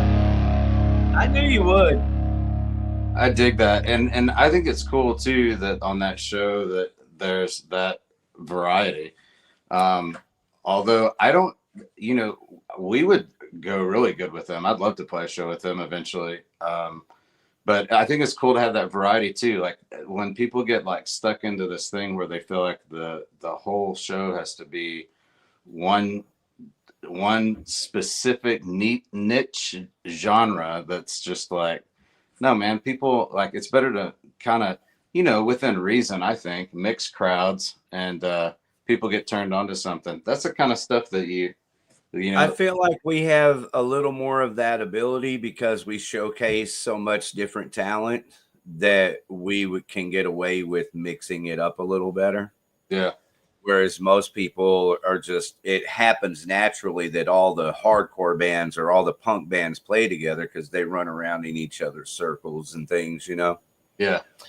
So thank you for pointing out the variety, but I still feel like they fit. That's a great thing. And it's hard to find that variety sometimes, bro. And it still be good music. And because they play that live just like that, And I've got live videos on this channel that you can go see them if you want to. Yeah, man, I'll check them out. I've already been checking them out a little bit just because I, looking forward, thinking about, who to play with and who to become friends with, network with and stuff. And they caught my ear for sure. Yeah, obviously y'all would go great together. Her name is Shade and she plays bass guitar and sings. Yeah, I saw that. Somewhere. I don't. And she does a fantastic job of it. It's a pretty awesome to watch. Is she or experience, as Jimi Hendrix would say? Is she kind of the driving force? Yeah, point of contact. Yes. Cool. Kind of like Ariel is with Against All Odds. Yeah. There's always a driving force in every band. There has to be. Yeah. You're lucky if you get two driving forces. Right. For sure. On the same page. On the same page. That's That's why it's such an honor to do this, James, because I know how challenging it is, man. Yeah. We're like keeping marriages together here. Oh, yeah. That's hard enough for two people, right? Well, that's the date, February 8th. I'll slide into your, I'll send you an email and tell you what the circumstances are. And if somehow y'all are available, we'd love to have Awaiting Abigail on this show. But anyone else listening also hit me up. Go ahead. Yeah, we'll talk about it offline for sure. I'm in gym. Scheduling is a motherfucker, and I get that.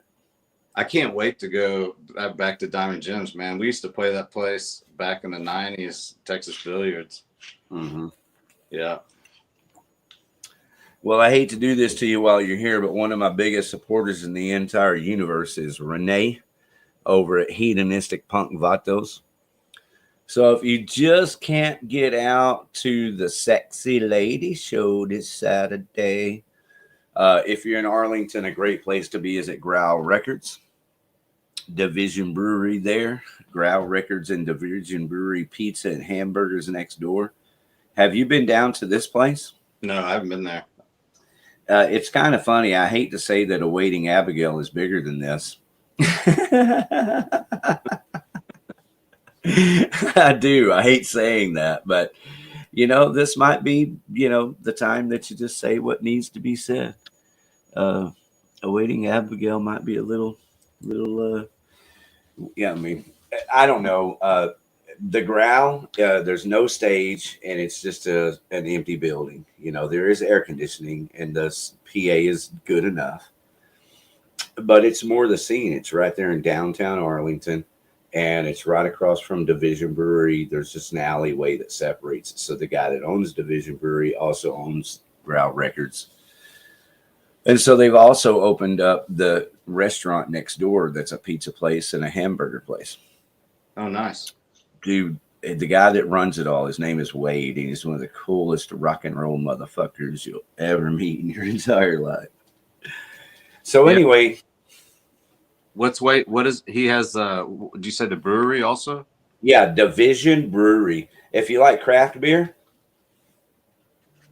Do you drink beer? Are you a beer drinker and a hellraiser? Dude, I'm white trash, man. I drink Miller Lite. Yeah, I get that, man. I'm the trashiest of the white trash because I'm broke as fuck. But tonight's a real celebration for me, man. I've been drinking Corona for the first time in a long time. Oh man, you got a bottle opener and everything? No, I've been using my lighter. Thanks for asking, bro. I'm ghetto. You using a lime, or you just going right at it? A lime, I do, and I have sliced it. So There you go. lime in my Corona. That's no salt though. Okay, that's still high class though, man. You got the lime. That's what I'm saying. It's a real celebration for me tonight. This is my life, James. The reason that I do this is, you know, not only an expression of love that's like a driving force that I can't deny or whatever, however you want to phrase it. But it's that I'm broke and I can't get out and do all the things that I would like to do, like most other people, right? Yeah, for sure. And so I would like to do something that's effective, and that effectiveness makes it more enjoyable for me, right? Yeah. About something that I actually love, and that's heavy metal music and more specifically local music. On this channel, you can go back on Outlaw Video TV on YouTube. For 15 years, I started this channel 15 years ago. I've been, documenting detailed shit of all the local bands and interviewing bigger bands, national bands, whatever you want to call them. Yeah. Excuse me. Mayhem Fest. Remember when Mayhem was a thing back in the day? Yeah. Hey, Mikey, what's up, baby? What's up? Thank you for hopping back on. Yeah, we had to hang up over there, and I decided to come over back this way. All right, so I can't end a show, if y'all hadn't figured it out by now, without loving Renee and the hedonistic punk vatos. So that's this weekend's Sativa Kid and Diabetes. How about a shout out to Element Sound? It's in North Dallas. See if I have anything else. How you doing, Mike? Good. How you doing? Just having a good time with James, listening to music. There you go. Getting ready for this weekend, man. It's going to be an epic show. Oh, yeah, for real. Exciting. Have you heard about our Christmas show yet? No.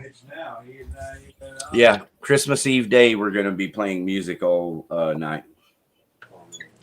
Okay, cool. So that's a Tuesday. Next week, it's next Tuesday. Wednesday is Christmas Day. So we're going to start at 7 o'clock, and we're going to play Awaiting Abigail first. Oh, yeah, I know this, guys. Yeah. Girls. Yeah. Just because right now we're talking about it, and James was cool enough to hang out with me and listen to music, man. You know what's better than the best fucking music in the world, bros? What's that? Having cool people to listen to it with. Yeah, that's true. Yeah. So, yeah, I'm going to start the show with Awaiting Abigail, if that's okay with you, James. Hell yeah, man. I appreciate it. Yeah. Well, y'all are going to have a kick-ass show this weekend, that's for sure. Yeah. We're all excited, man. It'll be a lot of fun. So, how did you, to Mike, how did you meet Kelly, and how did this version of Moonfalling come together? And you might have told me that before, but it's okay. I'm going to ask you again anyway. And the reason I ask him, James, is because when I met Mike, or not met you, I've met you before, but when we were hanging out one night, I saw him at Growl Records. Yep. With his band Infinity Vein. Yep. But y'all were on here on Blow Your Brains Out the week before that, talking about the show and stuff. So thank you for all of that. Yeah. Yeah. And so how did that happen? Tell us about how you met Kelly and put together Moonfalling. Well, Infinity Vein sadly crashed and died. part of life, I guess. And they did on my panel, a song panel here also, so it's all good.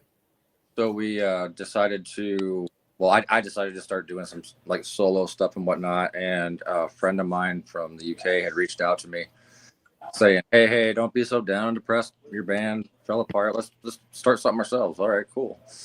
Right. So we That's started. it. Yeah. And at the time I was writing the parts of My Prison for my own like kind of like solo project for the beginning parts of it. And I ended up recruiting my friend from Minnesota, Tyler, who's no longer in the band, but recruited him in to help me out write this stuff. And then we brought in Sean from originally from Vane at the time. That's right, yeah. And then we had issues with the female singer that had reached out to me originally with the idea. And it was mostly due to her trying to find work and stuff like that. And also the difference between the United States and the UK. Right. It's so hard to write that way. Like we couldn't get anything done or accomplished, you know. I wrote a song that way, but I was lucky. Yeah. So I know it's the format you're talking about. You have to send them your file and see what they send back and put it in your file. Yeah, exactly. And that's the way we did it. So we decided, okay, well, this is not going to work. And Sean had brought in Kelly. That's how Kelly came on board. Yeah. Mm-hmm. And that worked so much better. And it turns out Kelly lives like 6 minutes away from me. So awesome. So we just sounds like the universe aligned right there, man, because she's an amazing singer. And as everybody could see tonight, she's just a wonderful person, got a great presence, a ton of fun. Very much so. Very much so. But yeah, we started out as an internet band. You know, we were just passing files back and forth, like you said. Yeah, dude, that's better than doing nothing. Yeah. And that's how My Prison came to be. And once My Prison dropped, we saw that it was... Hey, okay, back up. How did Lou get involved again? I asked Lou to Lou Morris, everyone listening, that's Lou Morris of Lovesick Drug and Coilback. Yeah, I had a vision for that song, and the vision was to have like a vampire type person in the old days, you know, in his castle or whatever, just writing kind of like a Bram Stoker type deal, you know. Yeah. Mm-hmm. And that was kind of the way I envisioned it, and we timed it in a way that it was right during like the perfect thunderstorm season and all that stuff. So when we faded out from the Lou Morris stuff over to Kelly's actual house where we filmed it, you know, we had lightning going on. She was out there actually filming the lightning in the rain with an umbrella and all that stuff for the video at the time. So it just like everything kind of worked out for that. And, you know, having Lou on board was definitely, it was kind of like one of those things like, okay, let's bring somebody in that can help us get a little bit of drive or a little bit of push kind of thing. Hey, I love Lou and as a person. And I don't know him that well, for the record, everybody. But I the guy that I know and have spent time with, I love the time I've spent with him, the experience I've had, and a lot of that comes from just the musical experience alone, because I put a lot of value in that personally. And he's a damn good songwriter, guitar player, singer. And I've seen Lovesick Drug also, and like the way that I've got a history with Billy. I've seen, all the versions of LSD, and I just love this fucking version of Lovesick Drug, and Lou's a big part of it. So yeah, you're right. Perfect motherfucker to reach out to. Yep. And so that's how that all came to be. And like when the song dropped, we were like, okay, well, this is, people like it. Let's do this. Let's go live. Yeah. And we did it here. Yep. Thank you, bro. Absolutely. Yeah, that's part of that's why I say it's an honor to do this. I can't do much else, but if I'm going to do something, I want to do something that's really fun. And, the more effective it is, the more fun it is. So I can do it. So appreciate you knocking out of the park with us. Absolutely. Hey, like I said before, the best thing about music, or the most fun about music, is listening with other people. You want to hear another song? Go for it. Yeah. There is another big show this weekend, and I'm pretty sure it's this weekend. It could have been last weekend and I missed it. Let me see real quick. I'll try to find the flyer. If I can't find it quickly, I will abort mission and go ahead and play the song anyway. But it's Perico. Nope, not the one. Y'all familiar with the band Perico? Haven't heard of them. I haven't either. They're a metal band, but they're a hardcore band. I think this is original. Tell me if you've ever heard anything like this. How about that? Excuse me. Sounds original. Well, 10 for that one. All right. It's called Con Queso. I sent you a PM, James.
Mr. Mouse, if I'm reading this correctly, it says you're getting a divorce because your wife has been terribly silly?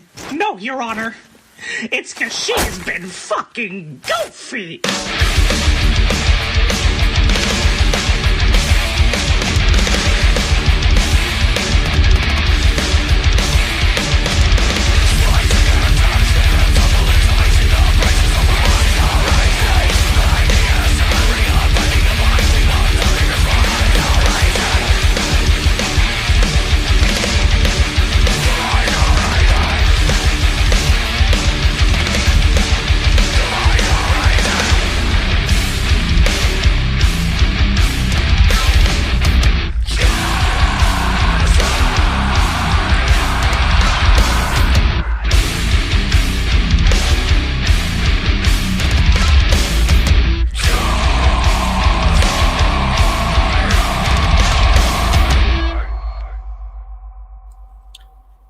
All right. Any comments? You like it? Yeah, I like it, man. I like. Yeah, I like heavy stuff. Did I cross your threshold of heaviness, James, or is that something that you could actually enjoy? Dude, let me tell you something. My real love is like old school death metal.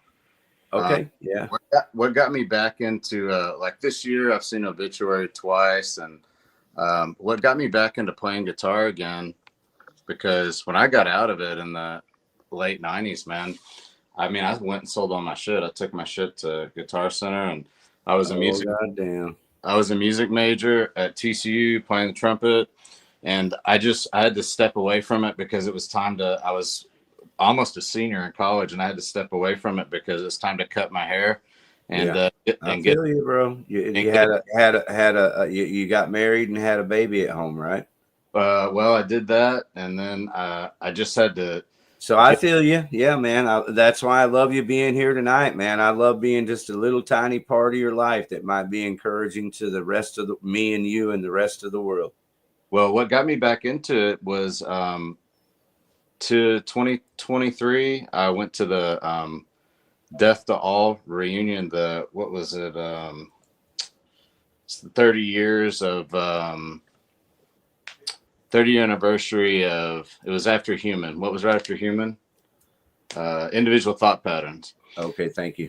And so I went to that reunion and I did the meet and greet because I saw them at Joe's Garage in 93, 30 years ago. Met Steve DeGigi, and Gene was playing drums. Gene actually took my girlfriend's Dr. Pepper and finished it. The other guys in the band I was in, I didn't partake, but they smoked a joint with Chuck. And I believe Ralph was the guitar player on that tour. But anyways, Steve and Gene, I saw, and I took the cassette cover to the meet and greet at the Death to All deal. And I showed them I had them sign the cassette for Individual Thought Patterns. But anyways, dude, that is totally badass, man, because I'll get back. I'll bring it back around, finish, because this is thank you for sharing this story. Yeah. Yeah, I mean, it's really important. I was going to say, I'll circle back was what I was going to say. As I met Chuck one time. They played Joe's Garage. Death did. Yeah. Did you see him? Did you see him? Yeah, 1993, man. That's the show you're talking about? Yeah. Okay. All right. Yeah. Super cool, dude. I got one of his picks. Hung out with him afterwards. One of our really good friends. It's a high school. In high school, we had 2 metal bands in our school. These guys were a little bit older than us. They were Syndicate at the time, and they were the opening band for. Death was headlining, so they went at midnight. Syndicate was the opening band. I've still got the flyer. Solitude Eternus. Okay. And so, yeah, man, it was, and we were playing Joe's at the time. We were a death metal band called Solitude Eternus headlined. If I can't, I'm sorry. Go ahead. I'm interrupting you. Yeah. So no, you're good. Playing Joe's. Yeah, we were regulars there at the time, and had just kind of gotten to where we were headlining there. And again, that was with Heather, our current drummer, and we were playing death metal, man. We were kids. I was like, I don't know, 17 or 18 years old. Badass. She was playing the shit out of double bass stuff. As we always laugh now, she's like, man, I'm an old lady. Like I couldn't do half of that. But anyways, yeah, back to what's my threshold. I mean, if it's now did I apologize because I am drinking, but I'm trying to I engineer, I hadn't even looked at the comments, things like that. But you mentioned Gene earlier. Are you talking about Hooligan? Did you see Dark Angel at Joe's Garage? No. Okay, all right, go ahead. No. But no, those dudes are cool. And in fact, so he calls himself the imposter, but Max Phelps, who does the Death to All stuff, he does shirt that I'm wearing exists. Okay. That's his project. He's up in Maryland, and only because of my job, I'm able to get around to all these. Now, is he the one? I apologize. I just want to understand because I might have been half-ass paying attention again. But what's his name? Max Phelps. Max Phelps. Is he the guy that is the Chuck Schumer in Death to All? Yeah. Got you. Thank you. All right. And just a killer dude to hang out with, man. So nice. They came to Granada. Well, he was with Cynic and came to Granada a year or 2 ago, and I hung out with him then. Killer. Got to know him, and then I had a DC overnight, and his band Exist was playing at this arts center. Yeah. They didn't serve alcohol or anything, and there was not very many people there, but it was kind of something that was just on their calendar. Yeah. It was geographically good. Swing through. Yeah. I can pick up $200 here for gas. Yeah. And I got to hang out with him for a while, and he's kind of become an internet friend. Yeah. But yeah, man, they're killer. And Steve has always been a cool dude. Yeah. Yeah, that's kick ass. I didn't get to see the Reformation, but I was really happy to see it come together. And so that's when you met Gene, then, was on that tour. Yeah, Didn't Gene Hooligan play drums for? Yeah, I met Gene the first time in '93, and then I met him the last time I saw him was in 2023. Now, 93 would have been Dark Angel, though, right? No. Death. With Death in 93? Yep. Wow. Why don't I know that? Yeah. Did you know he's the original drummer for Dark Angel? Yeah. That was his. Yeah, that was his his mainstay. Is his mainstay.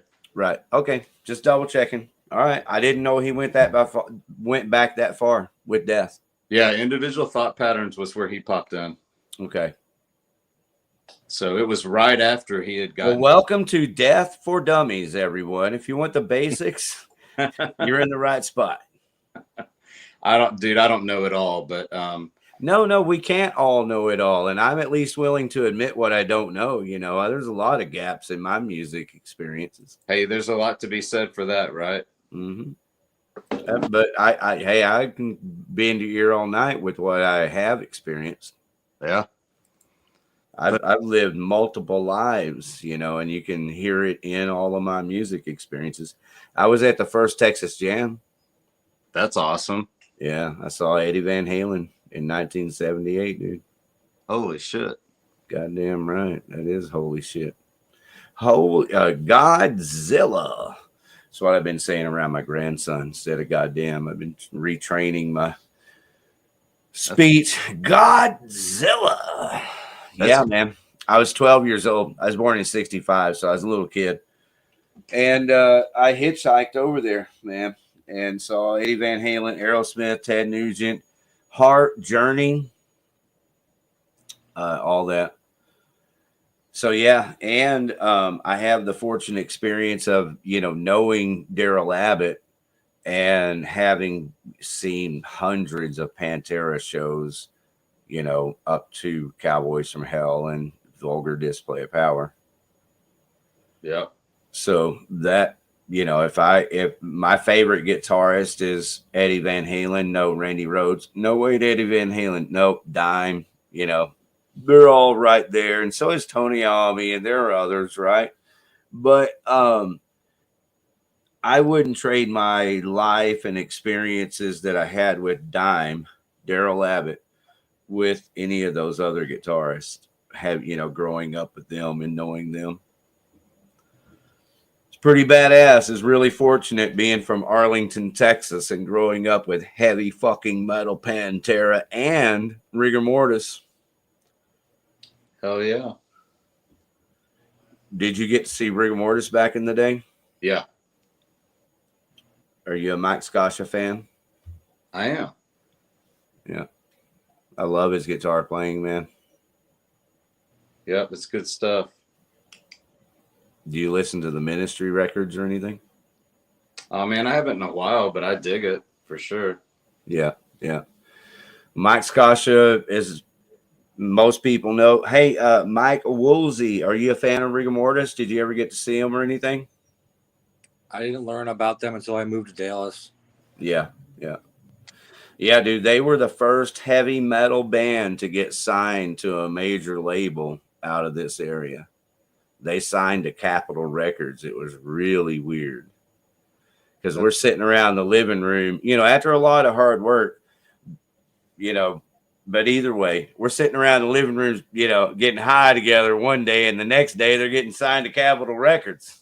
You know, they're playing a fucking big giant promotional party here in Dallas, you know. Jeff Lyles, y'all know who Jeff Lyles is? Nah.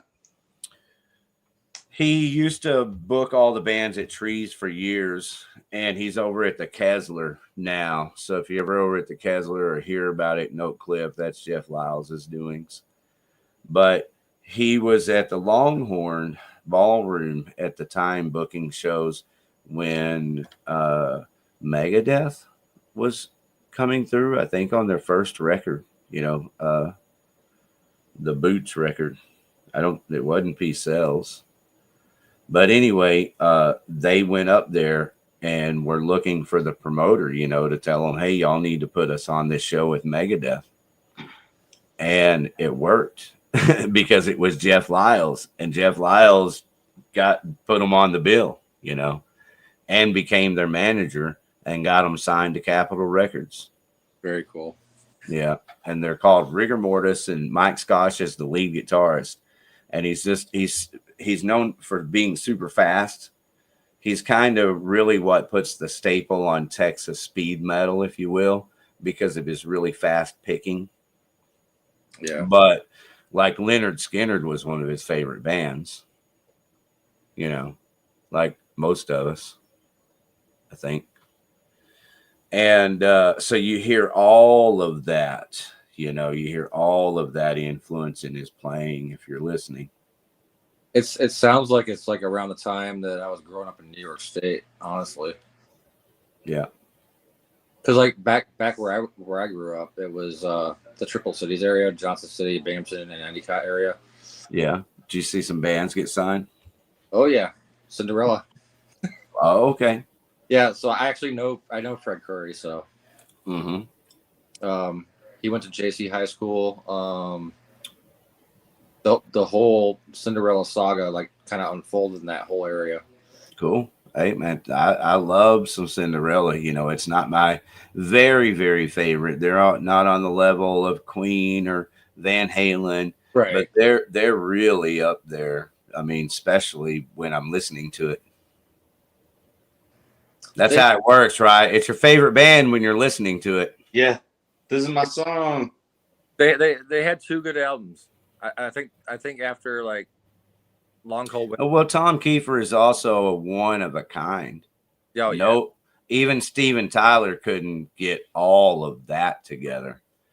You know, I like Steven Tyler better. I'm a huge Aerosmith freak, but even Steven Tyler couldn't.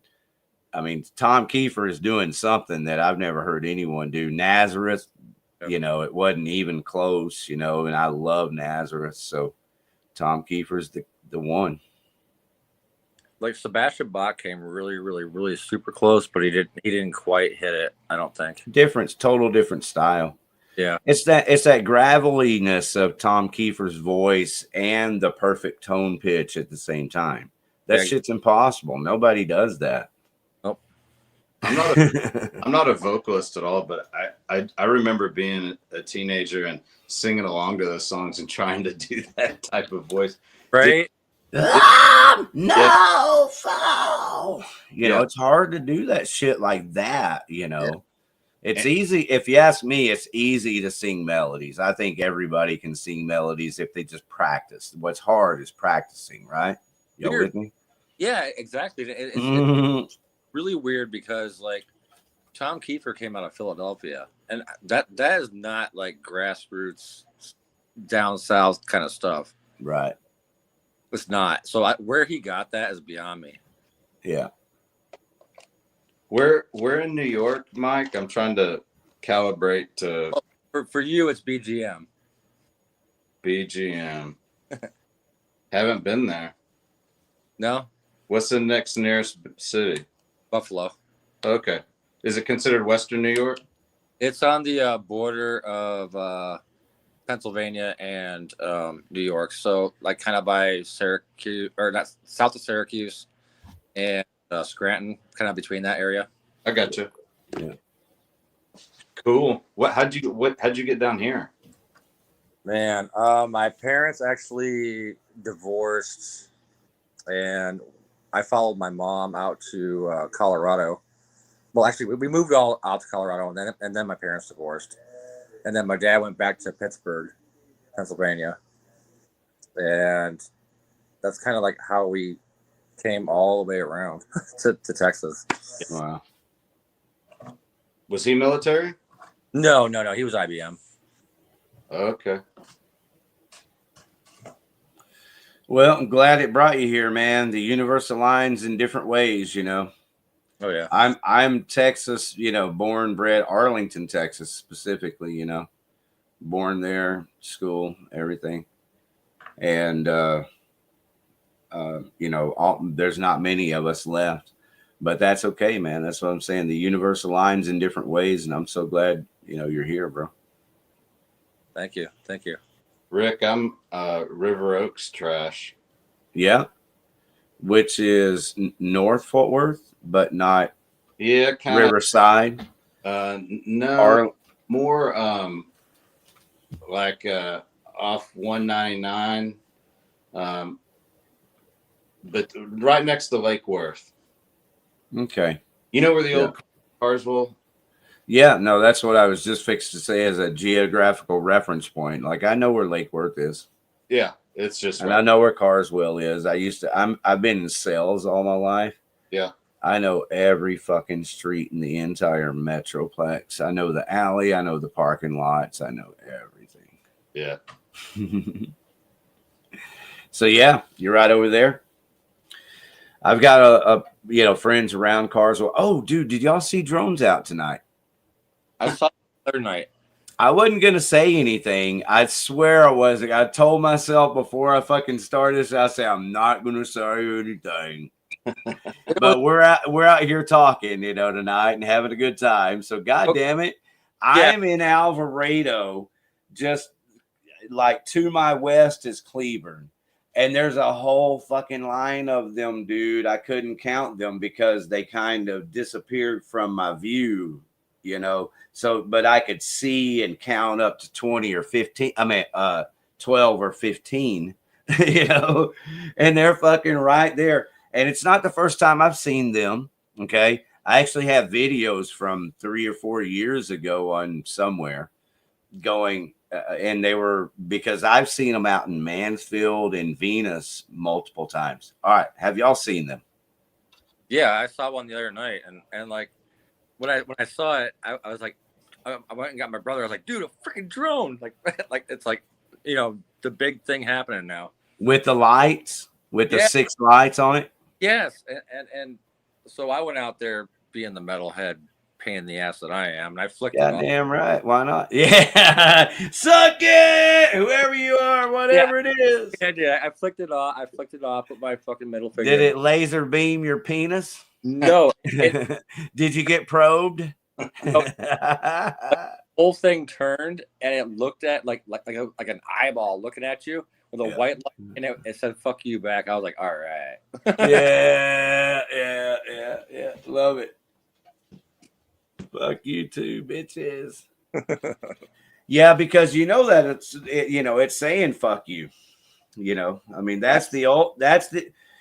a lot of fuck yous, but one of the ultimate fuck yous is to have these giant fucking drones with lights in the sky where you can see lines of them. I'm telling you, I never saw a line of them ever. I've never seen a line of them like this ever, but I've seen them singular before over in Mansfield and like Venus, because I was in South Arlington at the time, and so I could see them south of me that direction.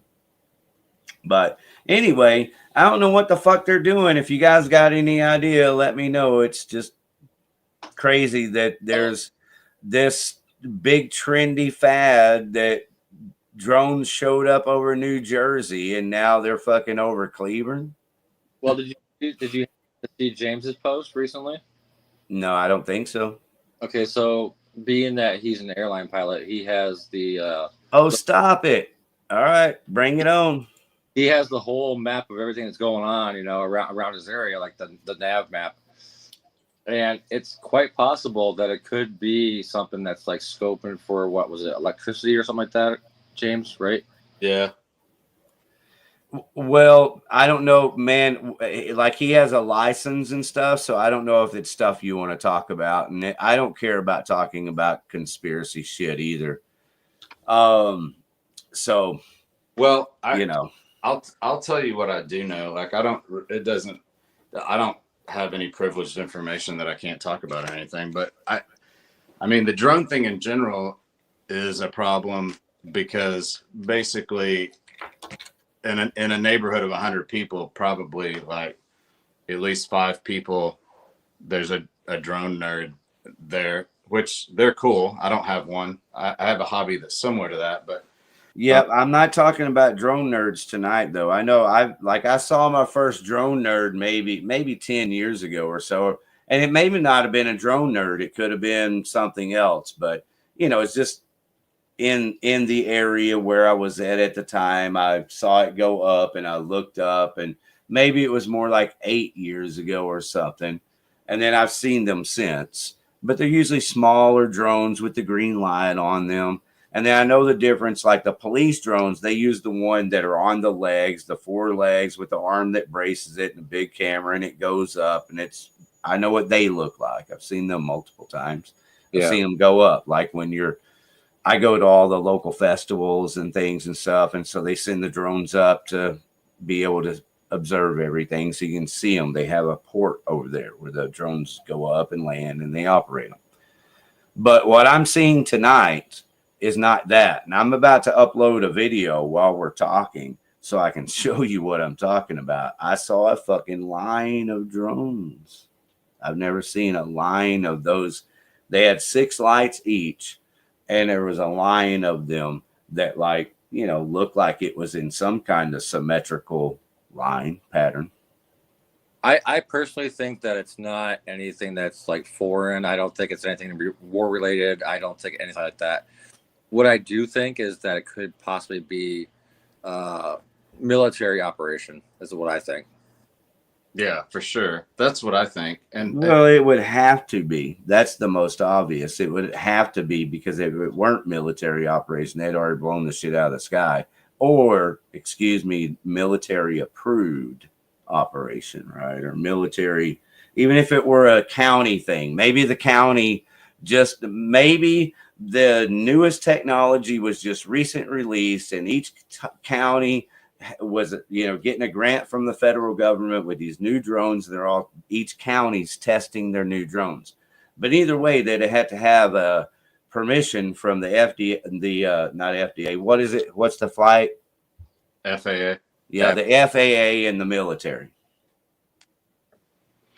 Yeah, there's a lot of complicated rules related to airspace, but depending on where it was, they wouldn't necessarily have to have approval from anybody. It's kind of surprising, really, how much what's called uncontrolled airspace there is.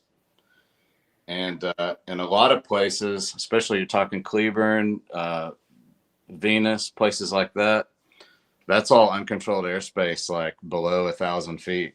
Yep. So the ones they're talking about, though, are around Newark and yes.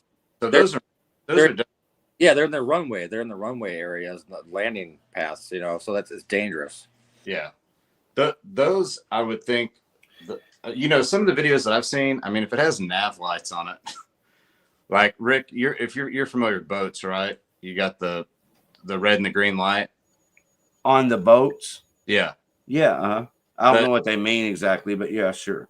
Well, it's just showing you what side you're looking at. So if you're facing another boat head on, then you know that the red's on the left side of them, their left side, and the green's on the right.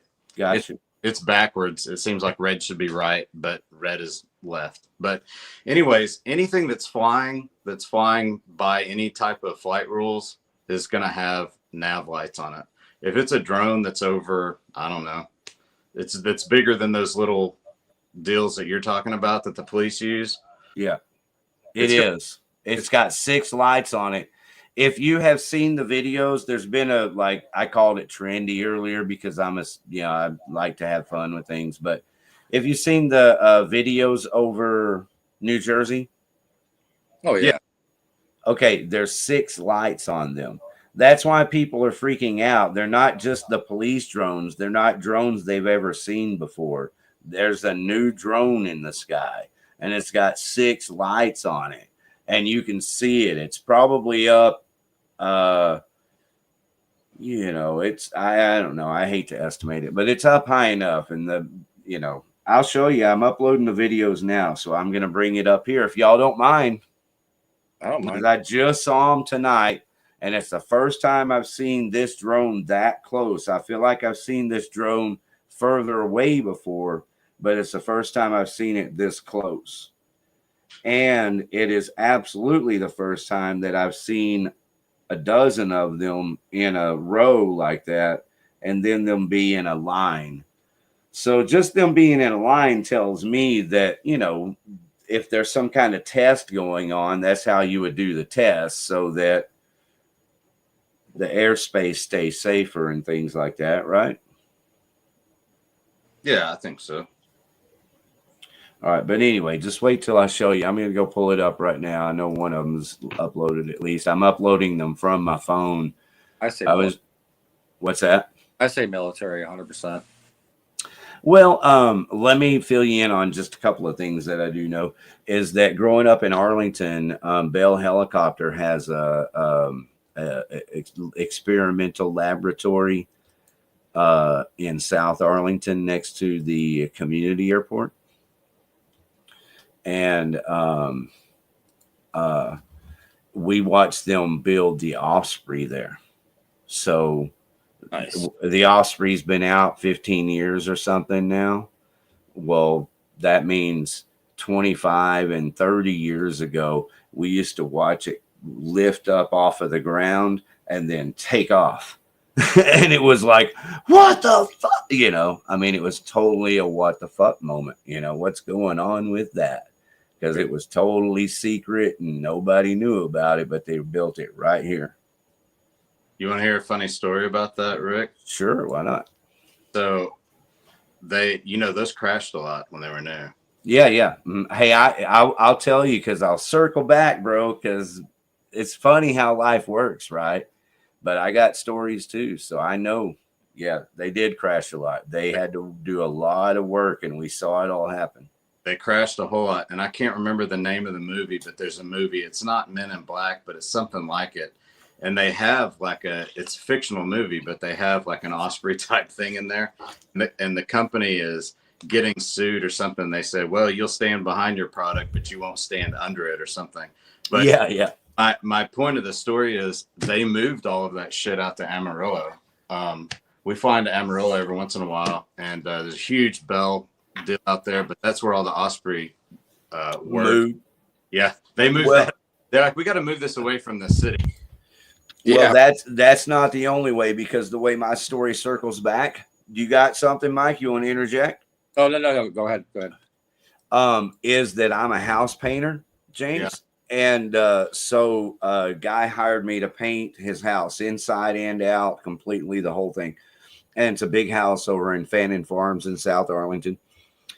And in the process of painting a house, sometimes you get to know your customers a little bit. Well, right. He worked for Vought. He was a career Vought guy, and he called the Osprey his baby. Oh yeah, yeah. So I talked to the guy that built the Osprey. I fucking not only talked to him, I kind of got to know him, because over there in Fannin Farms, if anybody is familiar with the area in South Arlington, blackberries grow pretty wild over there in South Arlington in a stretch of areas. So he had a ton of blackberries in his backyard and some other fruit trees. And so while he was over in, I can't tell you the three countries, but I want to say it's Italy and France, and I don't know, there's three countries over there that Vought had a contract with to build a whole new plant to build them Ospreys for their, shit, right? So they're going to build them over there. And so that's why he was hiring me to paint his house, was because he was moving over there. So he was already over there while I'm painting his house, and I'm sending him videos of the house and stuff, and he's showing it to people over there, and they're commenting and saying, hey, that's good job. And I'm sending him pictures of his blackberries and of his fruit trees and stuff. And so anyway, yeah, it was just so funny as hell to me at the time, as you can only imagine. I watched them test that Osprey over there, for years. And then I ended up painting the guy's house that not only referred to it as his baby, but when they built this new plant over in Europe, he is the guy that they, paid all the money to go build their Ospreys. He's probably a badass motherfucker. Dude, he was badass like you and me, James. You know what I'm saying? He's just a cool dude. Cool just a dude. normal guy. Yeah. I like normal. Yeah, dude. Yeah. You can tell when people are shady. And if you can't, you usually figure it out because they're always going to try to take advantage of you. And, you know, they like even speak to you in a language that condemns you and is supposed to motivate you to move or jump or do something and things, you know. But cool people don't do that. They just talk to each other. Right. Without expectations or anything, you know. So he's just that's the way I thought of him. It surprised me that he was the guy. Yeah. I'm sure there was a group of guys, but he was probably pretty important. Well, he had to be, and even if it was all in his imagination that he called it his baby, you know, I mean, I think the reason I brought up the fruit trees and the blackberries was because, you know, I was emailing him pictures and shit of the house and videos of the house because that's part of what I do with my business, and his fruit trees while he was over there in Italy. And people over there that were foreigners were watching my videos and going, yeah, you know, so, you know, it was legit. He was definitely something, like you said. Here's some kind of weird version of it. There was this thing that they had at DFW Airport. It's for the veterans. I forget what it's called. It's called Skyball. All right. It honors the veterans. I don't know if you'll be able to see it at all, but like this was on display. We can see it pretty good.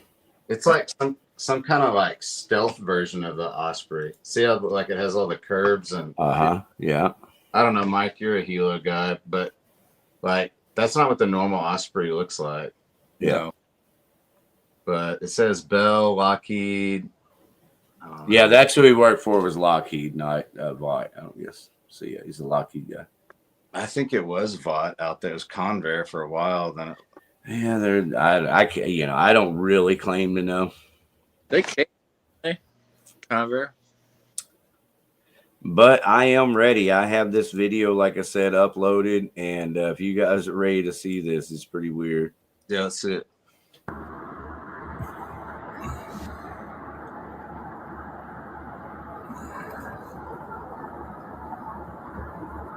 But that's what I could pick up of the drone on my camera. Damn it.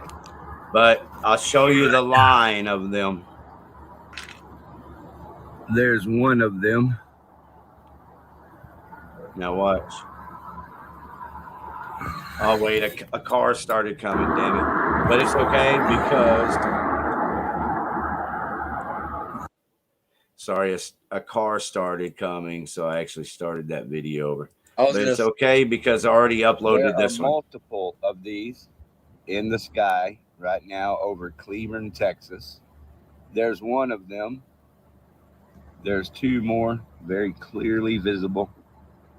They are moving. They could be helicopters. They look like drones. Let's zoom in on this. See the lights before it. Please stay clear. Both of them. Closer here. See what happens. You can see the lights as it was a little further out. Zoom right there. All right, so let's zoom back out. Come back this way. Zoom in on this one. So it's not a plane. They're not planes for sure. They could be helicopters, but I'm telling you, I saw 6 lights. They evenly spaced. I've been seeing similar things like this in the sky for years, and have been telling people, but no one ever cared. But there it is. Thanks. All right, watch it when I zoom in, then I'll stop it. In the sky right now over Cleveland, Texas. There's one of them. There's two more very clearly visible. They are moving. They could be helicopters. They look like drones. Let's zoom in on this. Okay. At least try to stop it one time. So see how there's lights on 2 sides?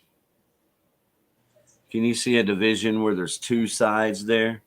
Yeah. Well, I'm telling you, there were 3 lights that were divided. So there were like 3 lights on 2 sides. Were there any Go ahead. Any colors on those? No, they're white lights, and the only colors were like effervescent. You know, they weren't. See what happened? Yeah, the lights weren't actually colored at all. They were totally white. So no red, green, or like nothing like that. No, no, not at all.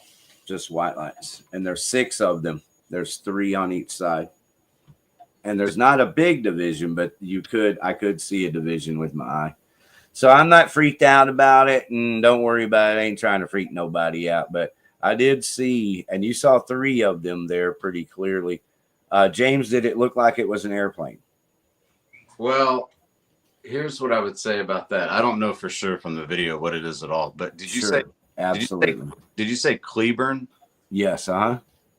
So the arrivals to DFW, they space those 10 miles apart, and then they close into 5 miles apart as they get into the Metroplex area. Right. And you, at the altitude on those arrivals, they would be probably around 7,000 to 10,000 feet. And they do space them out exactly evenly, and they're lined up as far as you can see in terms of like if when in a regular arrival bank. Yeah. Well, most anybody who's lived in Dallas-Fort Worth, especially in the corridor from Arlington, Grand Prairie, Grapevine, Irving, we're all used to seeing those lines there. And then I'm used to seeing them out here too. So I know kind of the patterns. And like I wouldn't had personally identified what was in the sky tonight as a plane. It could have been an a helicopter, I meant, because it wasn't moving fast enough to be a plane. It's probably an ILS, honestly. Well, I think it was a drone, but like I don't want to be pushing anything. It's not that important to me, you know. Well, it's hard to say. I mean, that's the thing is it's hard. I mean, obviously, like I couldn't believe it when I saw it. It's like, no way. It's exactly what it looked like with those videos in New Jersey. It's like, God. Yeah, but how the ILS goes out, like how far does the ILS go out again? Well, they at DFW, they have you join sometimes at 30 miles. It's really technically not reliable that route, but yeah, exactly. So figure conspiracy theory. Figure 30 miles. You go out to Alvarado. That's what 45, 50 miles ish. Yeah. That's you nailed it. Yeah. Mm-hmm. So they're lining up for an ILS approach. They come in. So arrivals into DFW. You're right. DFW. Well, here's one more thing: is I take that drive all the time, and I've never seen those lights like that. I mean, I'd actually refer to them as lights, not an airplane, or if they were lights on the bottom of a helicopter or something, they were lights. They were pretty bright. But even then, their nav light's going to be bright though at that point. Yeah. The nav lights are. But what I was saying is I've never seen them before. I've seen the planes all my life. I keep my grandson as my child. And so his baby mom, we share him, and she lives over in Veridian. I mean, trust me, I know everything from being right next to the fucking airport and seeing the planes pattern to being down every point of 360. I've lived all over this place, and I know what the planes look like. That's all I'm saying. These weren't those planes. Well, I mean, like if you're thinking about it, like in terms of like an actual landing, the nav lights would, well, but maybe, now as I'm sitting here, That's a little James far out. might be so wherewithal that he might be looking at the flight patterns and seeing them exactly lining up between Cleveland and Alvarado and going, yeah, that's exactly where they line up. Well, I'm not saying I know anything. I just saw something that's different than what I remember ever seeing before. there's 2 factors here though. You have to also think about the wind, about where what direction the plane's going to land. It'll land south or it's going to land north. Yeah. When it's a cold front's gone through here, they're landing to the north, and it looks completely different than what most people are used to seeing, because they're on different arrivals, and you'll see airplanes either higher or lower than you're used to seeing, and in places. But again, I'm not saying it is or it isn't, because I wouldn't know without, and I may not even know if I was there if I was there. Well, hey, James, I'm with you, man. Either way, I always hope for the best, look for the best, expect the best, and don't, really waste that much time looking for the, So, in other words, I don't think I know everything. It just looked different to me than what I ever saw before. So I'm going to thank you guys for being here with us all night tonight, and especially just hanging out, listening to music, man. I've had a lot of fun together, James. Yeah, man. Good dudes. Same thing, Mike. We're going to have a good time this weekend. We got to play at least a couple more songs, though, so I'll be here. I'm not kicking you off, but I am going to move it forward. Play a little more Waiting Abigail. How's that sound? I actually have 4 songs, yo. Sounds good, man. Well, it was fun being on with you. Appreciate it. And thanks man. To get our band out there. Looking forward to seeing you in person, bro. Yeah. Make yourself at home, man. We do this every Wednesday. If you ever have a show to promote, you don't have to stay for 2 hours. You're welcome to hop on for 5 minutes, talk about your show, give us a mic drop statement, and be gone. Let's get back to our interview.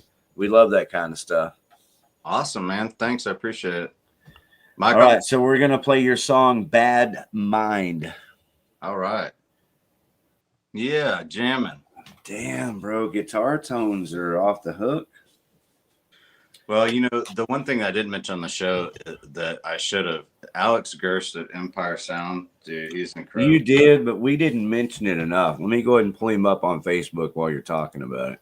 He's the freaking man, dude. And his dad, Harvey Gerst, I want to say he was either played with at some point, or he was a big recorder of the association or something back in the day. But when I was a kid doing this shit, we recorded a tape with his dad and a CD with his dad at Indian Trail Studios and Sanger.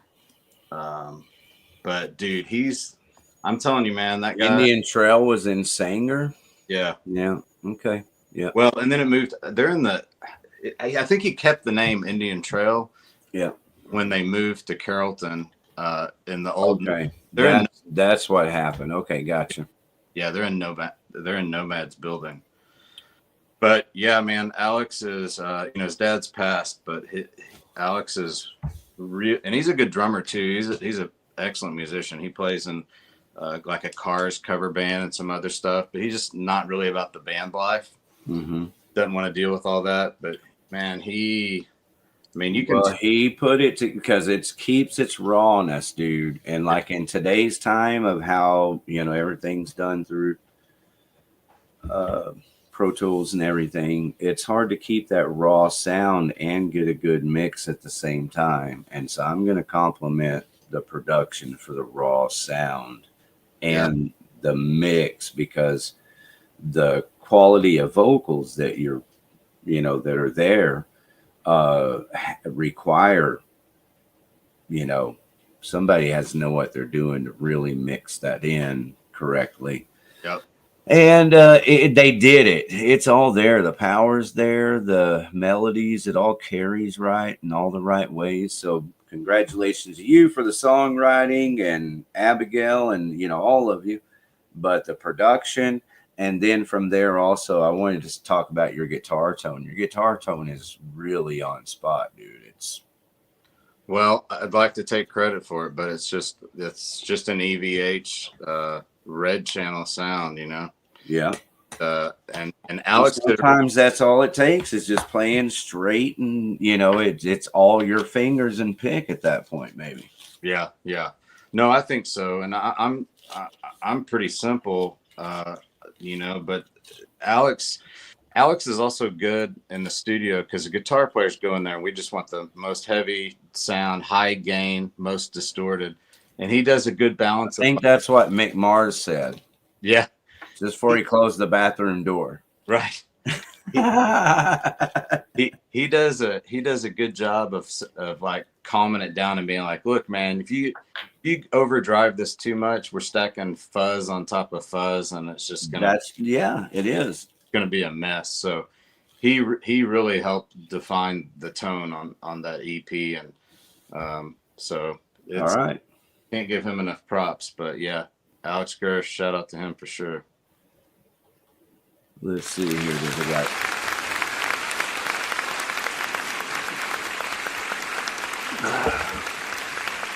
Empire Sound, everybody. Hell yeah. All right. Well, we've got one more. You're with me, so we're going to play it. I'm also going to play some hedonistic punk vatos for everybody listening. I may play a little more Against All Odds. I've only played Against Finish Your Whiskey. Yeah. So you never know, but right now we have 4 Awaiting Abigail songs complete, right? Yeah. Now, do I have all of them? Is that all the songs y'all recorded? You have all of them. There's 4 of them. And earlier, Abby said that the last one, People Pleaser, comes out on Sunday, but it actually comes out on Friday. So if you have the track People Pleaser, I think that's the only one that you haven't played. And you don't have to play it, but I'm about to play it. You should already know. Okay. Yeah, we'll let it spin. But yeah, it hits the streaming services on Friday, the day before tomorrow. Well, I guess tomorrow now. No, 2 days from now. That's right. Friday it drops, and that will be track 3 on the EP, and that completes our 4 songs. And is that information on your Facebook page? Yeah. Because I'll pull that up for everybody listening during the song. It's People Pleaser for the first time anywhere. Is that what you're telling us, James? That's what I'm telling you. Let it rip, man. Bro, but first I'm going to tell you, thank you, dude. From the bottom of my heart, this is one of the greatest honors of my entire life, dude. Like, my life gets better every day somehow. And this is why. Yeah. Thanks. Thank you. Wow. All right. So just a nice, sweet little rock and roll song for us there. People pleasing. There you go. There you go, man. Thanks for playing it. Ah, you're welcome, bro. Thanks for hanging out with me, James. Nice to get to know you a little bit.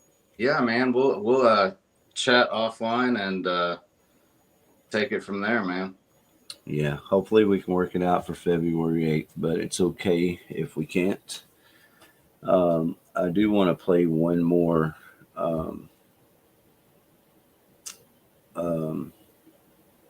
Here for Now song if I've got it queued up. I can only have so many songs on my panel here in StreamYard. Yeah. And so I have to remove some. It looks like I removed my other Here for Now song. So that's all right.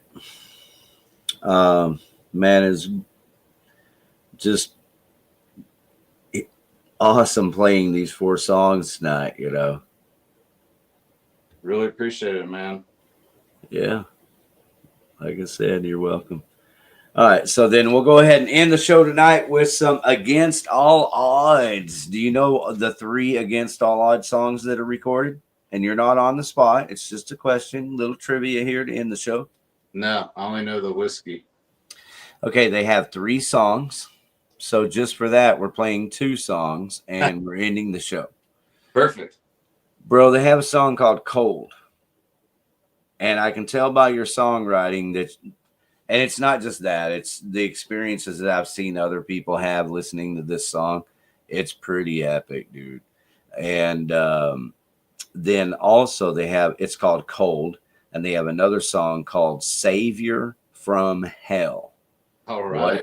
Whatever you think it might be, it's not. It's something different. It's fresh, it's unique, it's original, and it's good. You know, it's a proper fucking song. It's crazy how good it's crazy how life works, right? When you hook up with someone, you're supporting them and you want the best for them, you know, and they actually deliver the goods. Well, that's Ariel. Nice. This song's called Cold. Enjoy it.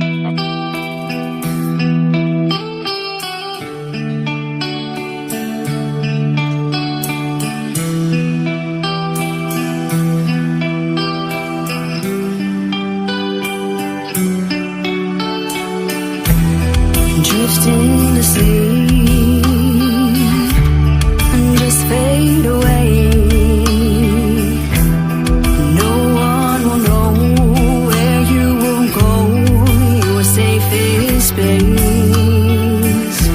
'Cause hiding behind your cute little smile, the darkness it grows with each passing hour. Can't turn back the dial.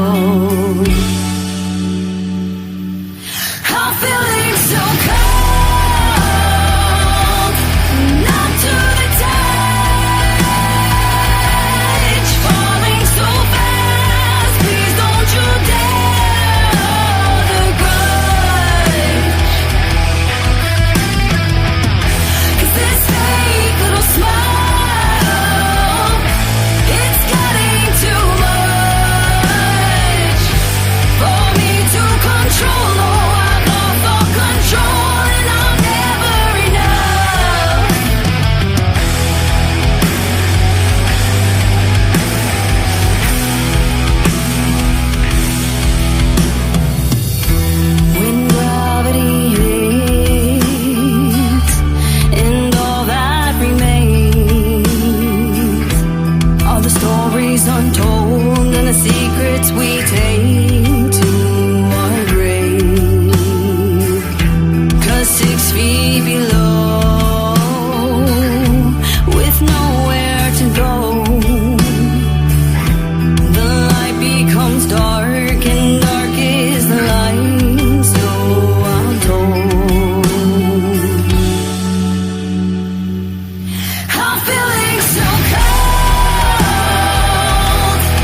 Thank you again, James. We're out.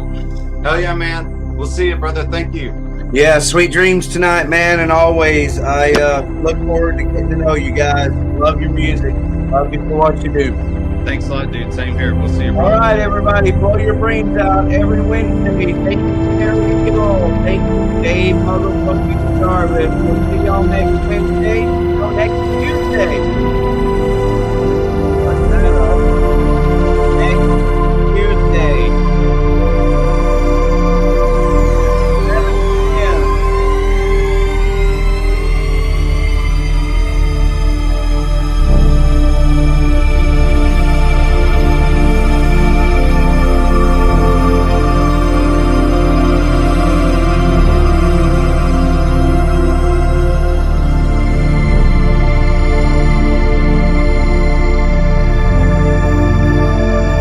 Love you, Arkansas.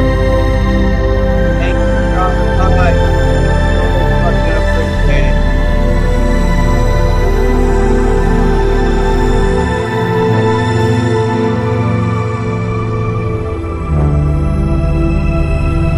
Honestly, I'll check to see if they're live. If they're live, I'll go over there and say hi. If anybody's listening, go over to Arkansas. It might be live tonight. It's always good for a good time.